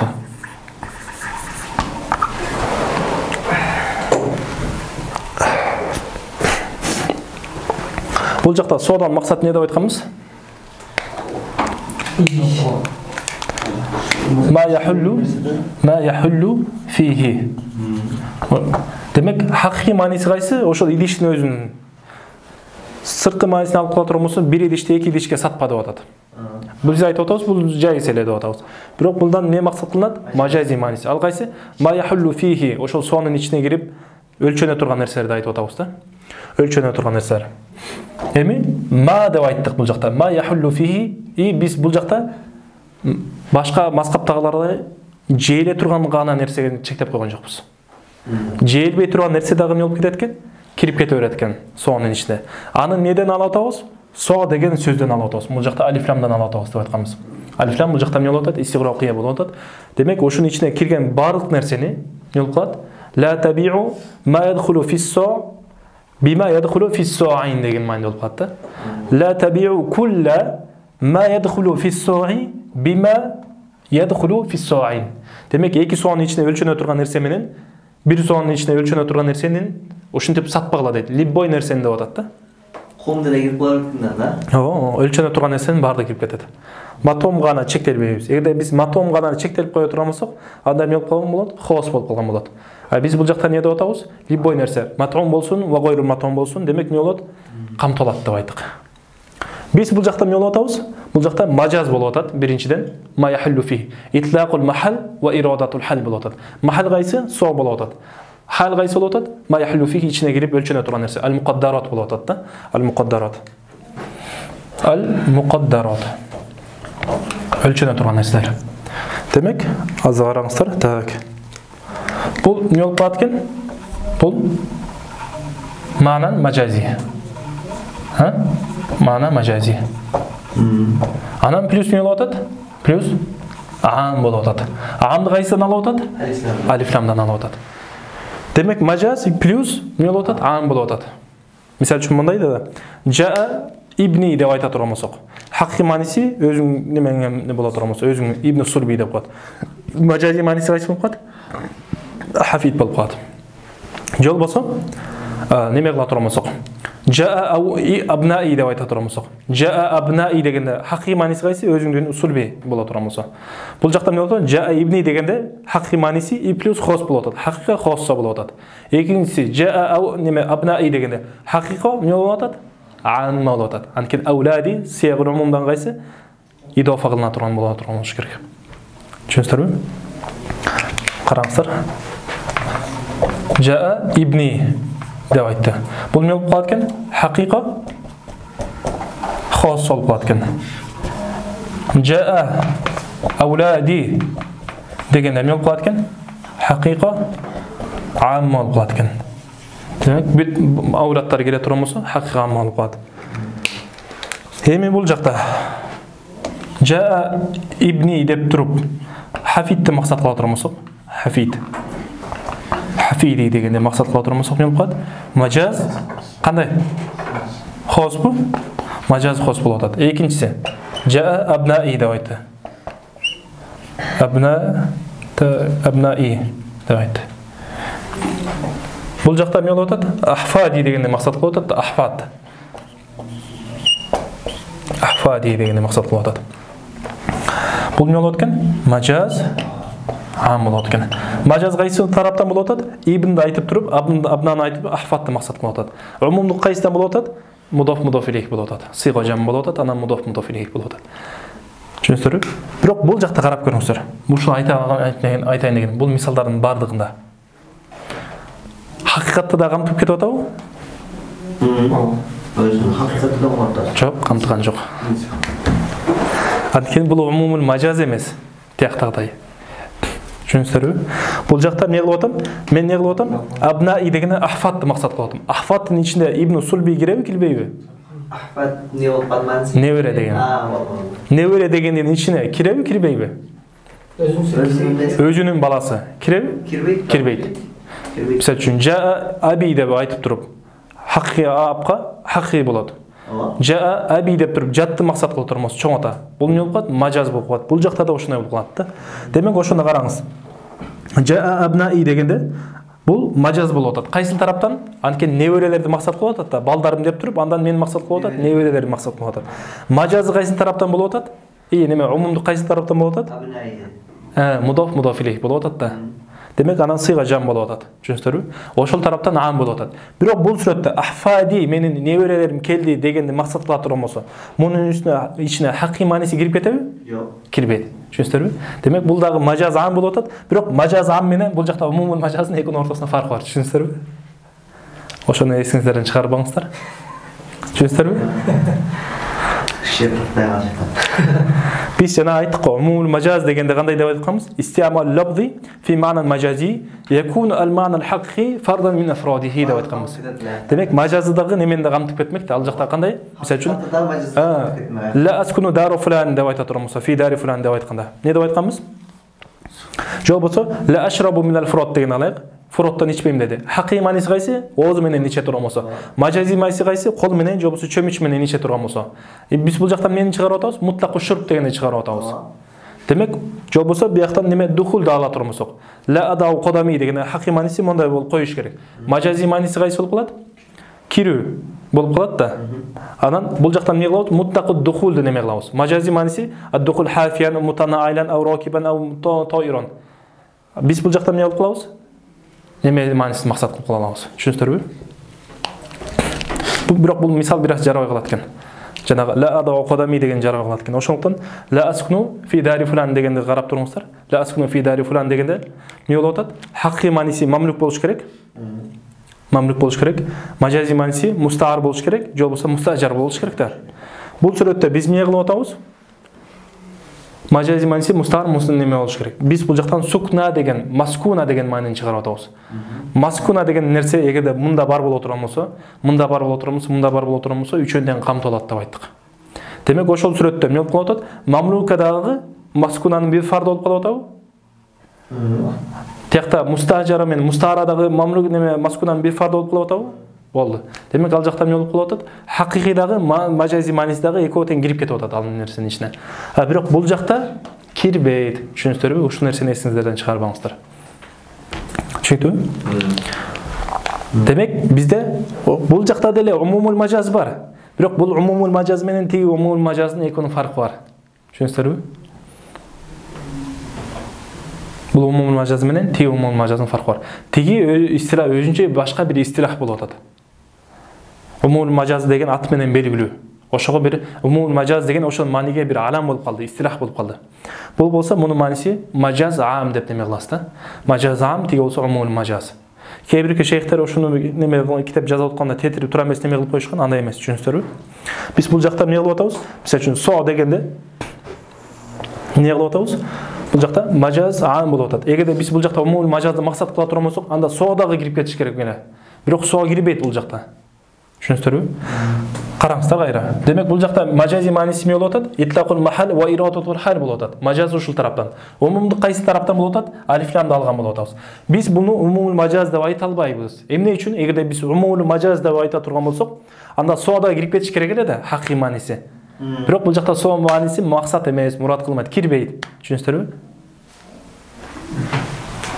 Ошо, эсиңиздерден чыгарбаңыздар. Бирок иншалла китептерден бул эми хилафи маселе өзү. Шафи мазхаб менен биздин мазхабтагылар бири-бирине ошондой неме кылат, урат кылышат бири-бирине бул маселеде. Бул жерде умумул мажазды койсо тура келбей калат ошондо, сага? Ооба да. Бизде.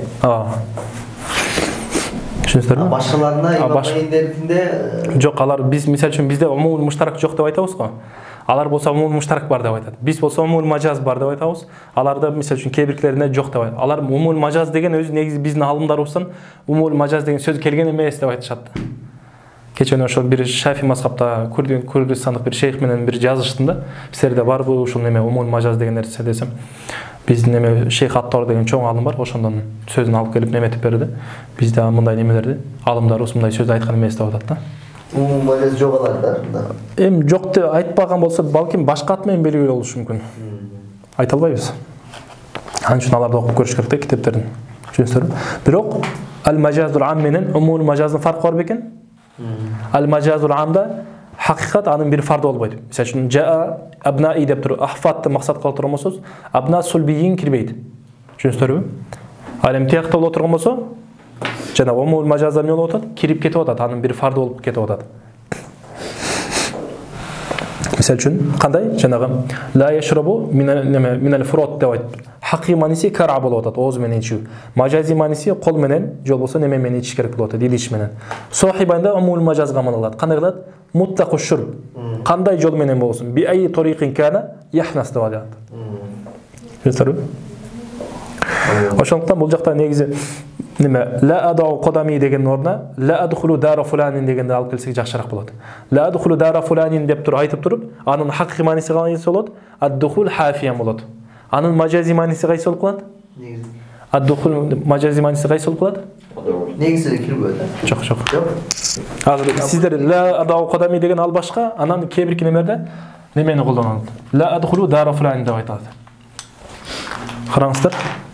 Мисал көбөйүп кетип неме зеригиштирген жокпу? Зерик болуп кеткен жокпу? Так, ла адхулу дара фулан. Акыйкаты же кайра кирбейт. Ад-духул хафиян. Мен жана ушуну айтайын дедим эле да. Ад-духул хафиян.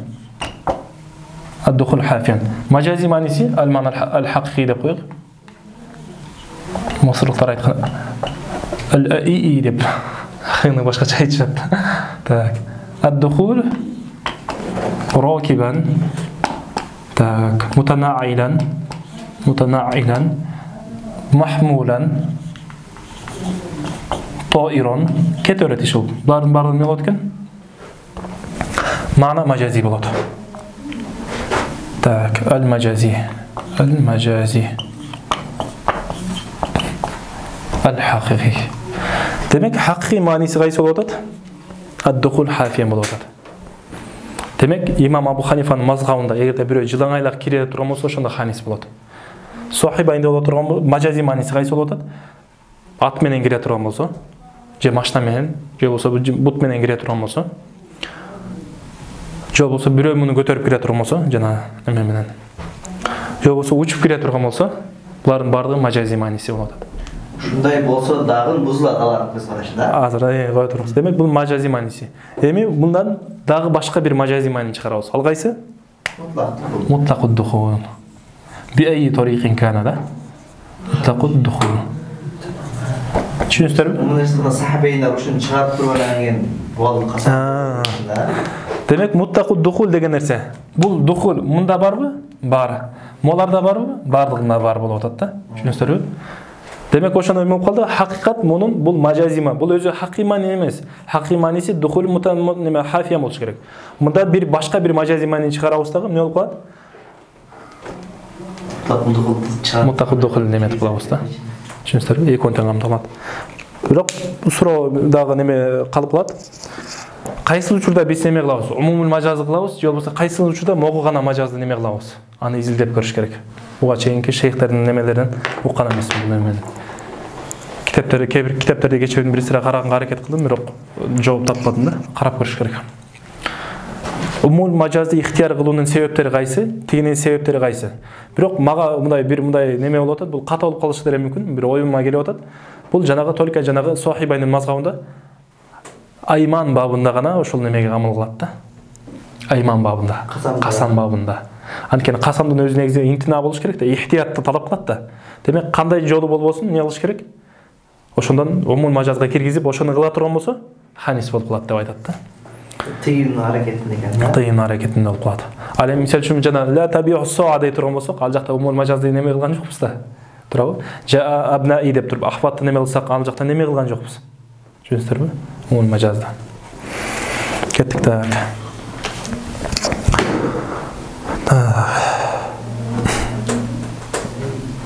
Ялыйхана келдик Кудайлы.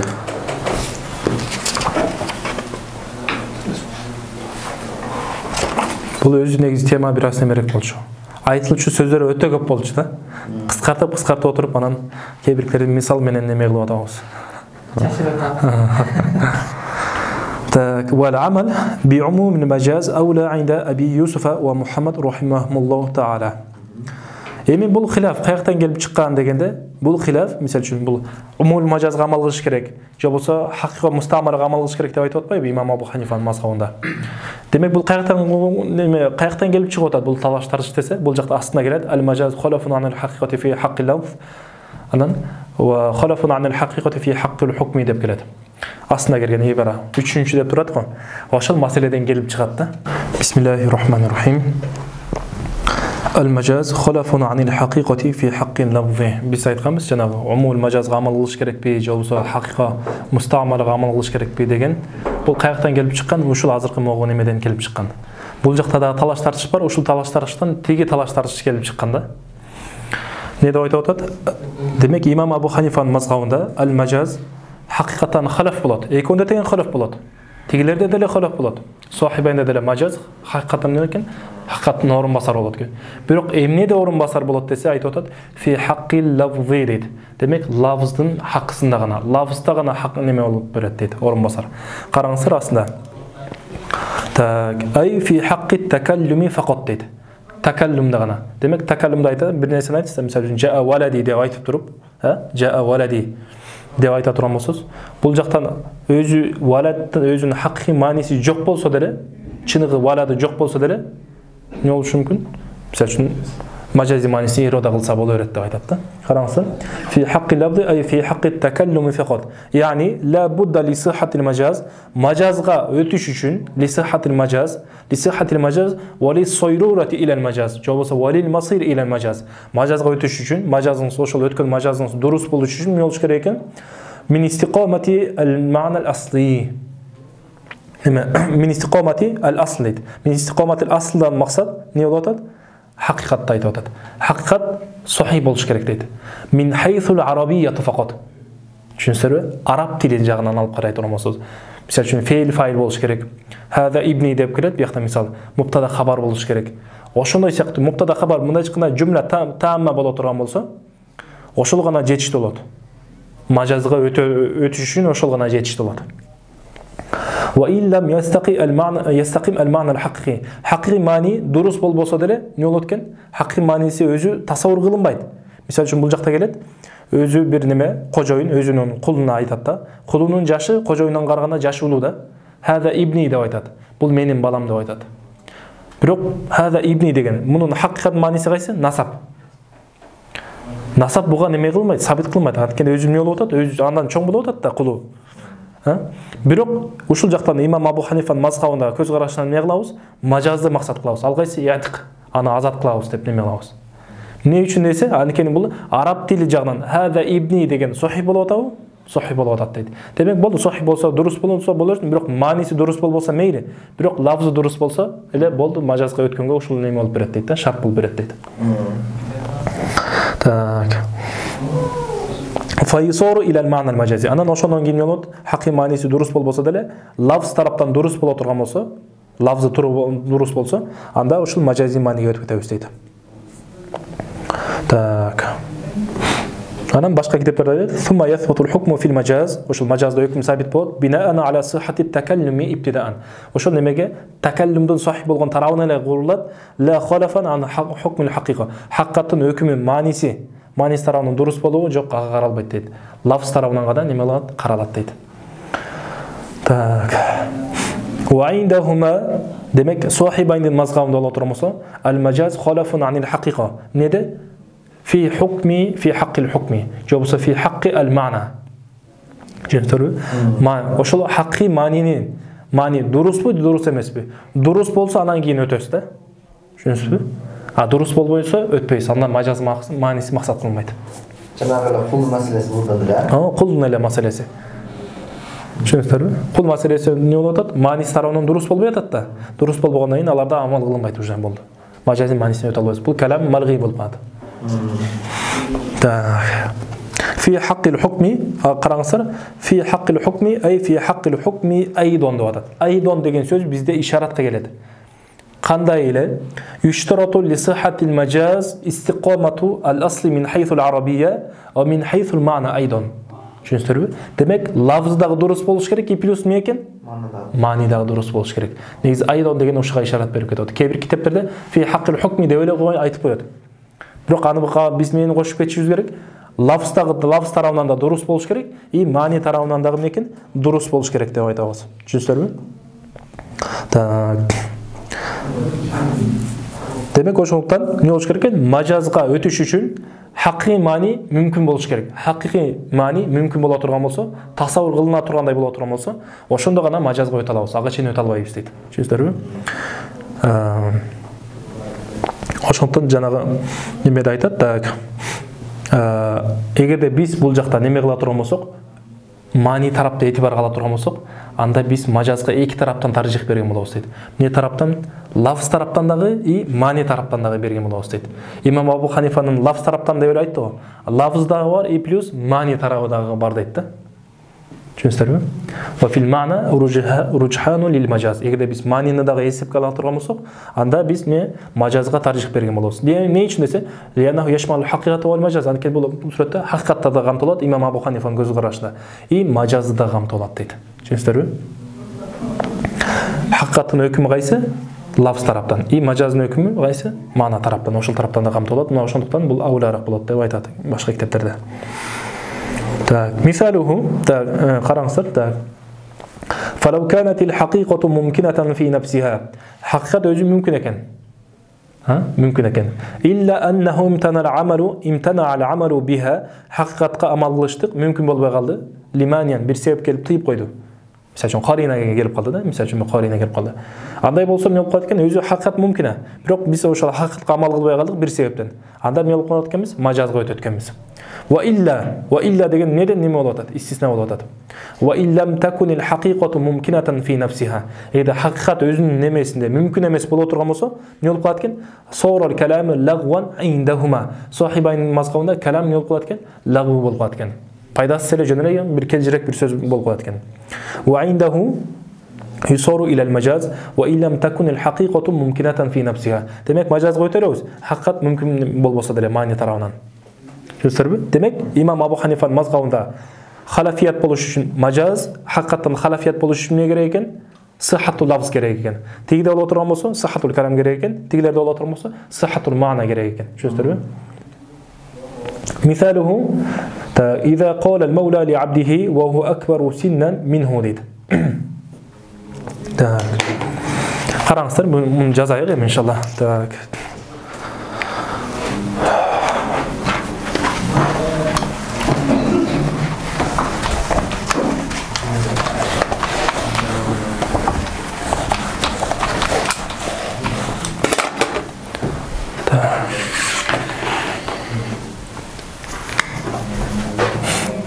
هذا ابني وهو تاك وهو أكبر سنا منه. Мұның негізі هذا ابني деген керек болады да бізге. هذا ابني деген керек болады. Мұның хақиқи мағынасы қайсы?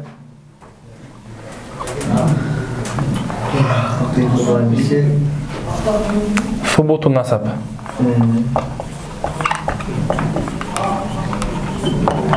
Мұның мәжази мағынасы қайсы?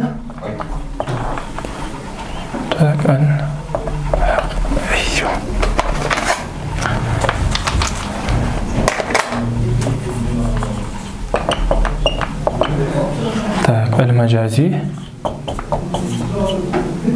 ثبوت العتق. Demek majazi manisi ne ekan? Azat qilib. Haqiqiy manisi nasabni isbot qilib, majazi manisi atiqni isbot qilib. Эми айтып отабыз. Имам Абу Ханифаның мазхабында не болуп атат? Бул калам хада ибни деген араб ережеси тарабынан, грамматика тарабынан сохиби? Муптада хабар болуп атат да. Демек Имам Абу Ханифаның мазхабында бул сохи болгондуктан не болуп атат? Маниси бирок дурус эмес. Хада ибни деп айтып атканда, ибни болуш үчүн не болуш керек? Ал өзүнөн кичинекей болуш керек. Хакый маниси өзү баласы болуш керек. Ал өзүнөн кичинекей болуш керек. Бирок хакый неме мани тараптан алып караганда бул ибни болушка ыктымалдуулугу жок болуп атат да. Жок болгондон мүмкүн болбосо деле эмне болот экен? Мажази манисине өтүп кетебиз дейт. Имам Абу Ханифанын көз карашында. Мажази маниси ал кайсы болуп калат? Яспутул итк. Демек эгерде ушинтип айтып турган болсок, демек Имам Абу Ханифанын көз карашында калам сохи болгондуктан, грамматика тарабынан сохи болгондуктан эле сразу эмне болуп кетет экенбиз? Немеге өтүп кетет экенбиз? Мажазга өтүп кетет экенбиз. Мани дурус болбосо деле, мани мүмкүн эмес. Ал эми сохи байында болуп турган болсо, эмне болот? Так, бул айндаху деп коёк, айндаху. Так, айндахума. Так, ясирул калам лагван. Демек калам лагву болуп калат. Анткени алар эмнени шарт кылган? Маананы. Так, бул жакта неме кылып коёк? Так, айндаху. Так, шартул халафия. Шартул халафия. صحة الكلام من حيث العربية. شنو ستربي؟ عربية. بلار دولة ترمسا صاحبين دولة ترمسا عندهما يلاوز عندهما صحة اللفظ صحة الكلام وصحة المعنى. Түшүнүштөрбү? Лафздагы и маани тарабындагы не болуш керек экен? Сохи болуш керек экен. Биз карап көрө турган болсок, мында жакында сахатул калам, бул калам белгилүү эле. Эми сахатул маана ал хакыйкый. Түшүнүштөрбү? Мажазиге неметпейбиз пока азырынча. Түшүнүштөрбү? Өзү хакыйкый мааниси муга дурус болуп атабы же дурус болгон жокпу? Өзү чоң адамга келип туруп балам деп атат да. Бала өзү атадан не болуш керек? Кичинекей болуш керек. Бул жактан субуту насаб мүмкүн болбогондон кийин эмне болуп калат экен? Субутул айтыктагы мүмкүн болбой калат дейт. Түшүнүңүздөрбү? Субутул айтыктагы мүмкүн болбой калат. Эми эгерде мондай боло турган болсо. Так, ва хува асгару синнан минху боло турган болсо. Эмне болот? Эгерде амал кылган мүмкүн болсо. Иә. Амал кылган мүмкүн болсо, асгару синнан болсо, мисал үчүн, бул жашы кичинекей болсо, бул эмне болот? Ушуга түшөбү? Кандай? Мисал үчүн асгару синнан дегенден 1 жаш 2 жаш кичи болсочу? Анда менси калам тура болот, маанаты жүрбөй калат да. Түшпөй калат. Ошондон ва асгару синнан минху ва юладу китептерде ва юладу мислуху ушул балага абд айтып атат да. Мислул абд ли мислихи деп келет. Ли мислил мутакаллим да. Мутакалимге мындай аралыгы канча болуш керек? Бир 10-12 жаштай болуш керек, жок дегенде. 12 жаш болуш керек, 13 жаш мисалы үчүн. Болбосо 20 жаш.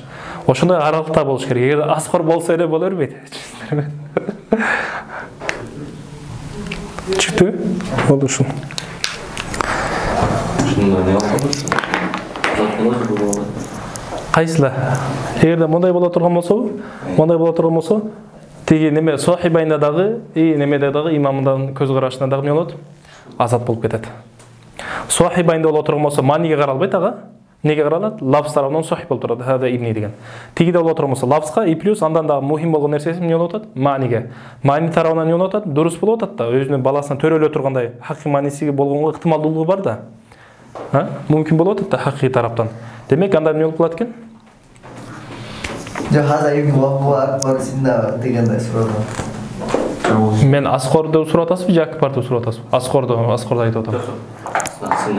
Акбар дегенде, Акбар дегенде имам Абу Ханифада азат болот. Сохибайында азат болбойт. Эмне үчүн азат болбойт? Анткени Акбар болуп аткан болсо, кантип ибн атасынан Акбар болсун? Фатва негизи жалпылай имам Абу Ханифанын немесине айтылат, бирок карап көрүш керек. Фатва. Эмнелер кайсыда берилген карап көрүш керек. Сир фатваны иншалла кийинирээк деметесиз. Сразу муфти болом деген болбой калат. Биринчи окуш керек, анан муфти болуш керек. Так. Кеттик, так. Караңыздар, так.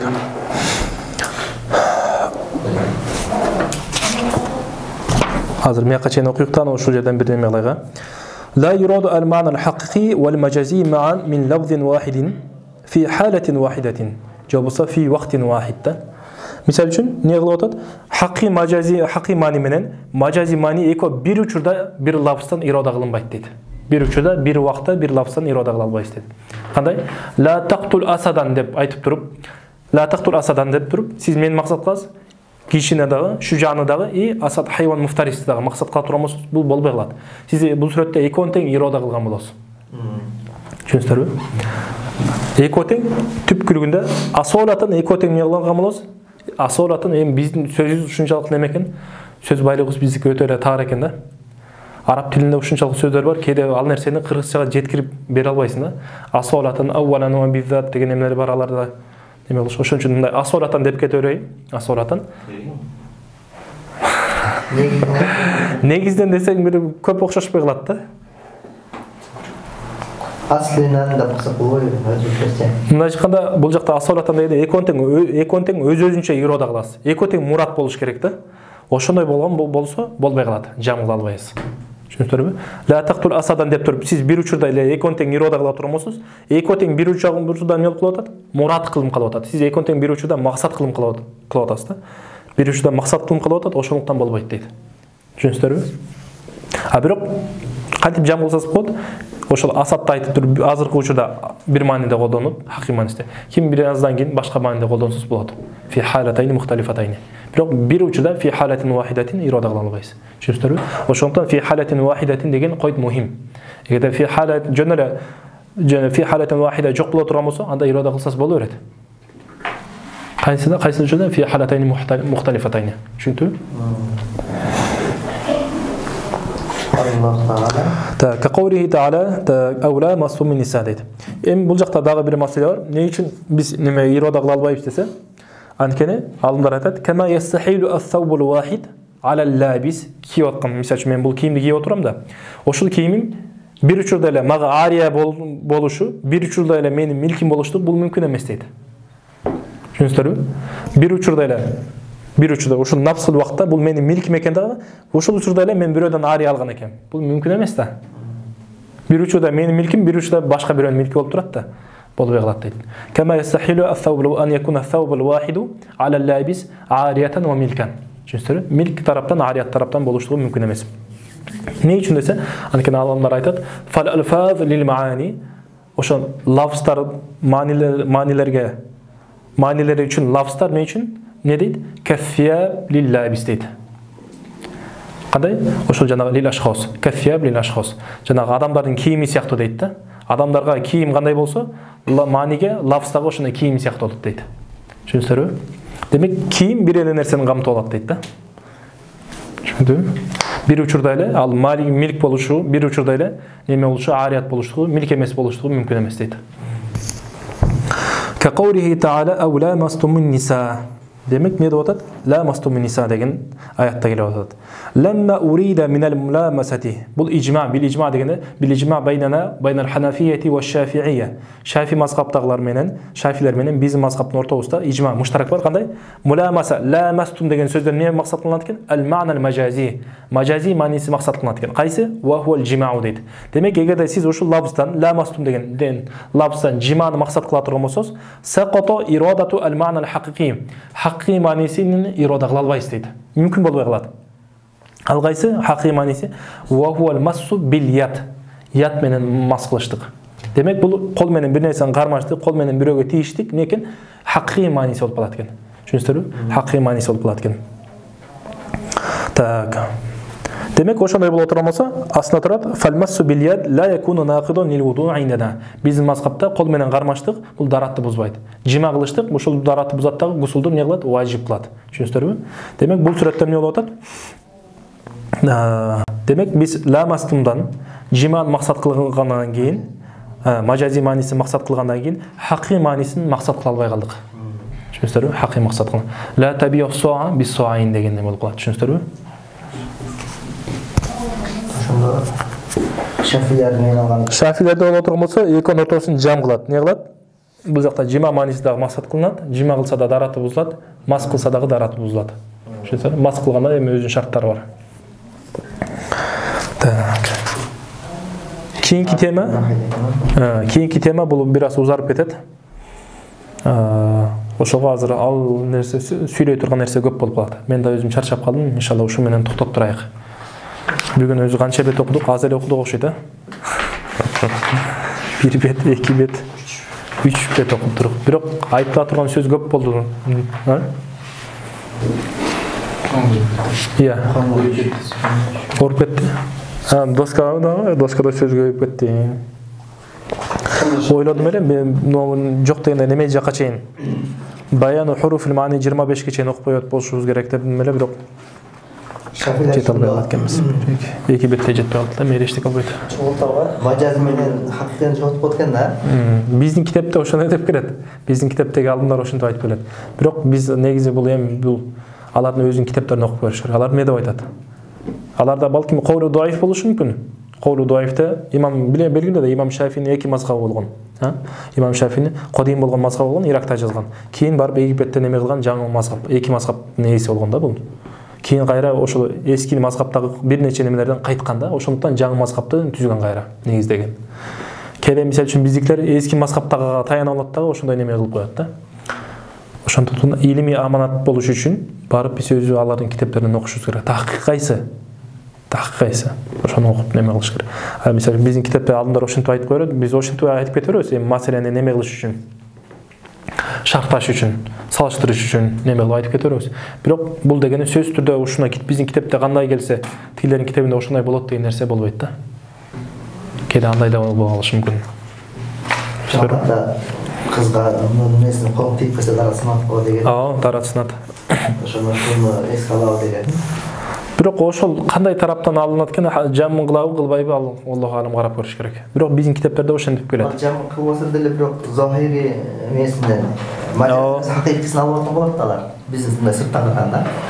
Экөөнү тең алган болот да. Кол тийгизүү, негизи. Ижма мажазиде биз алып атабыз.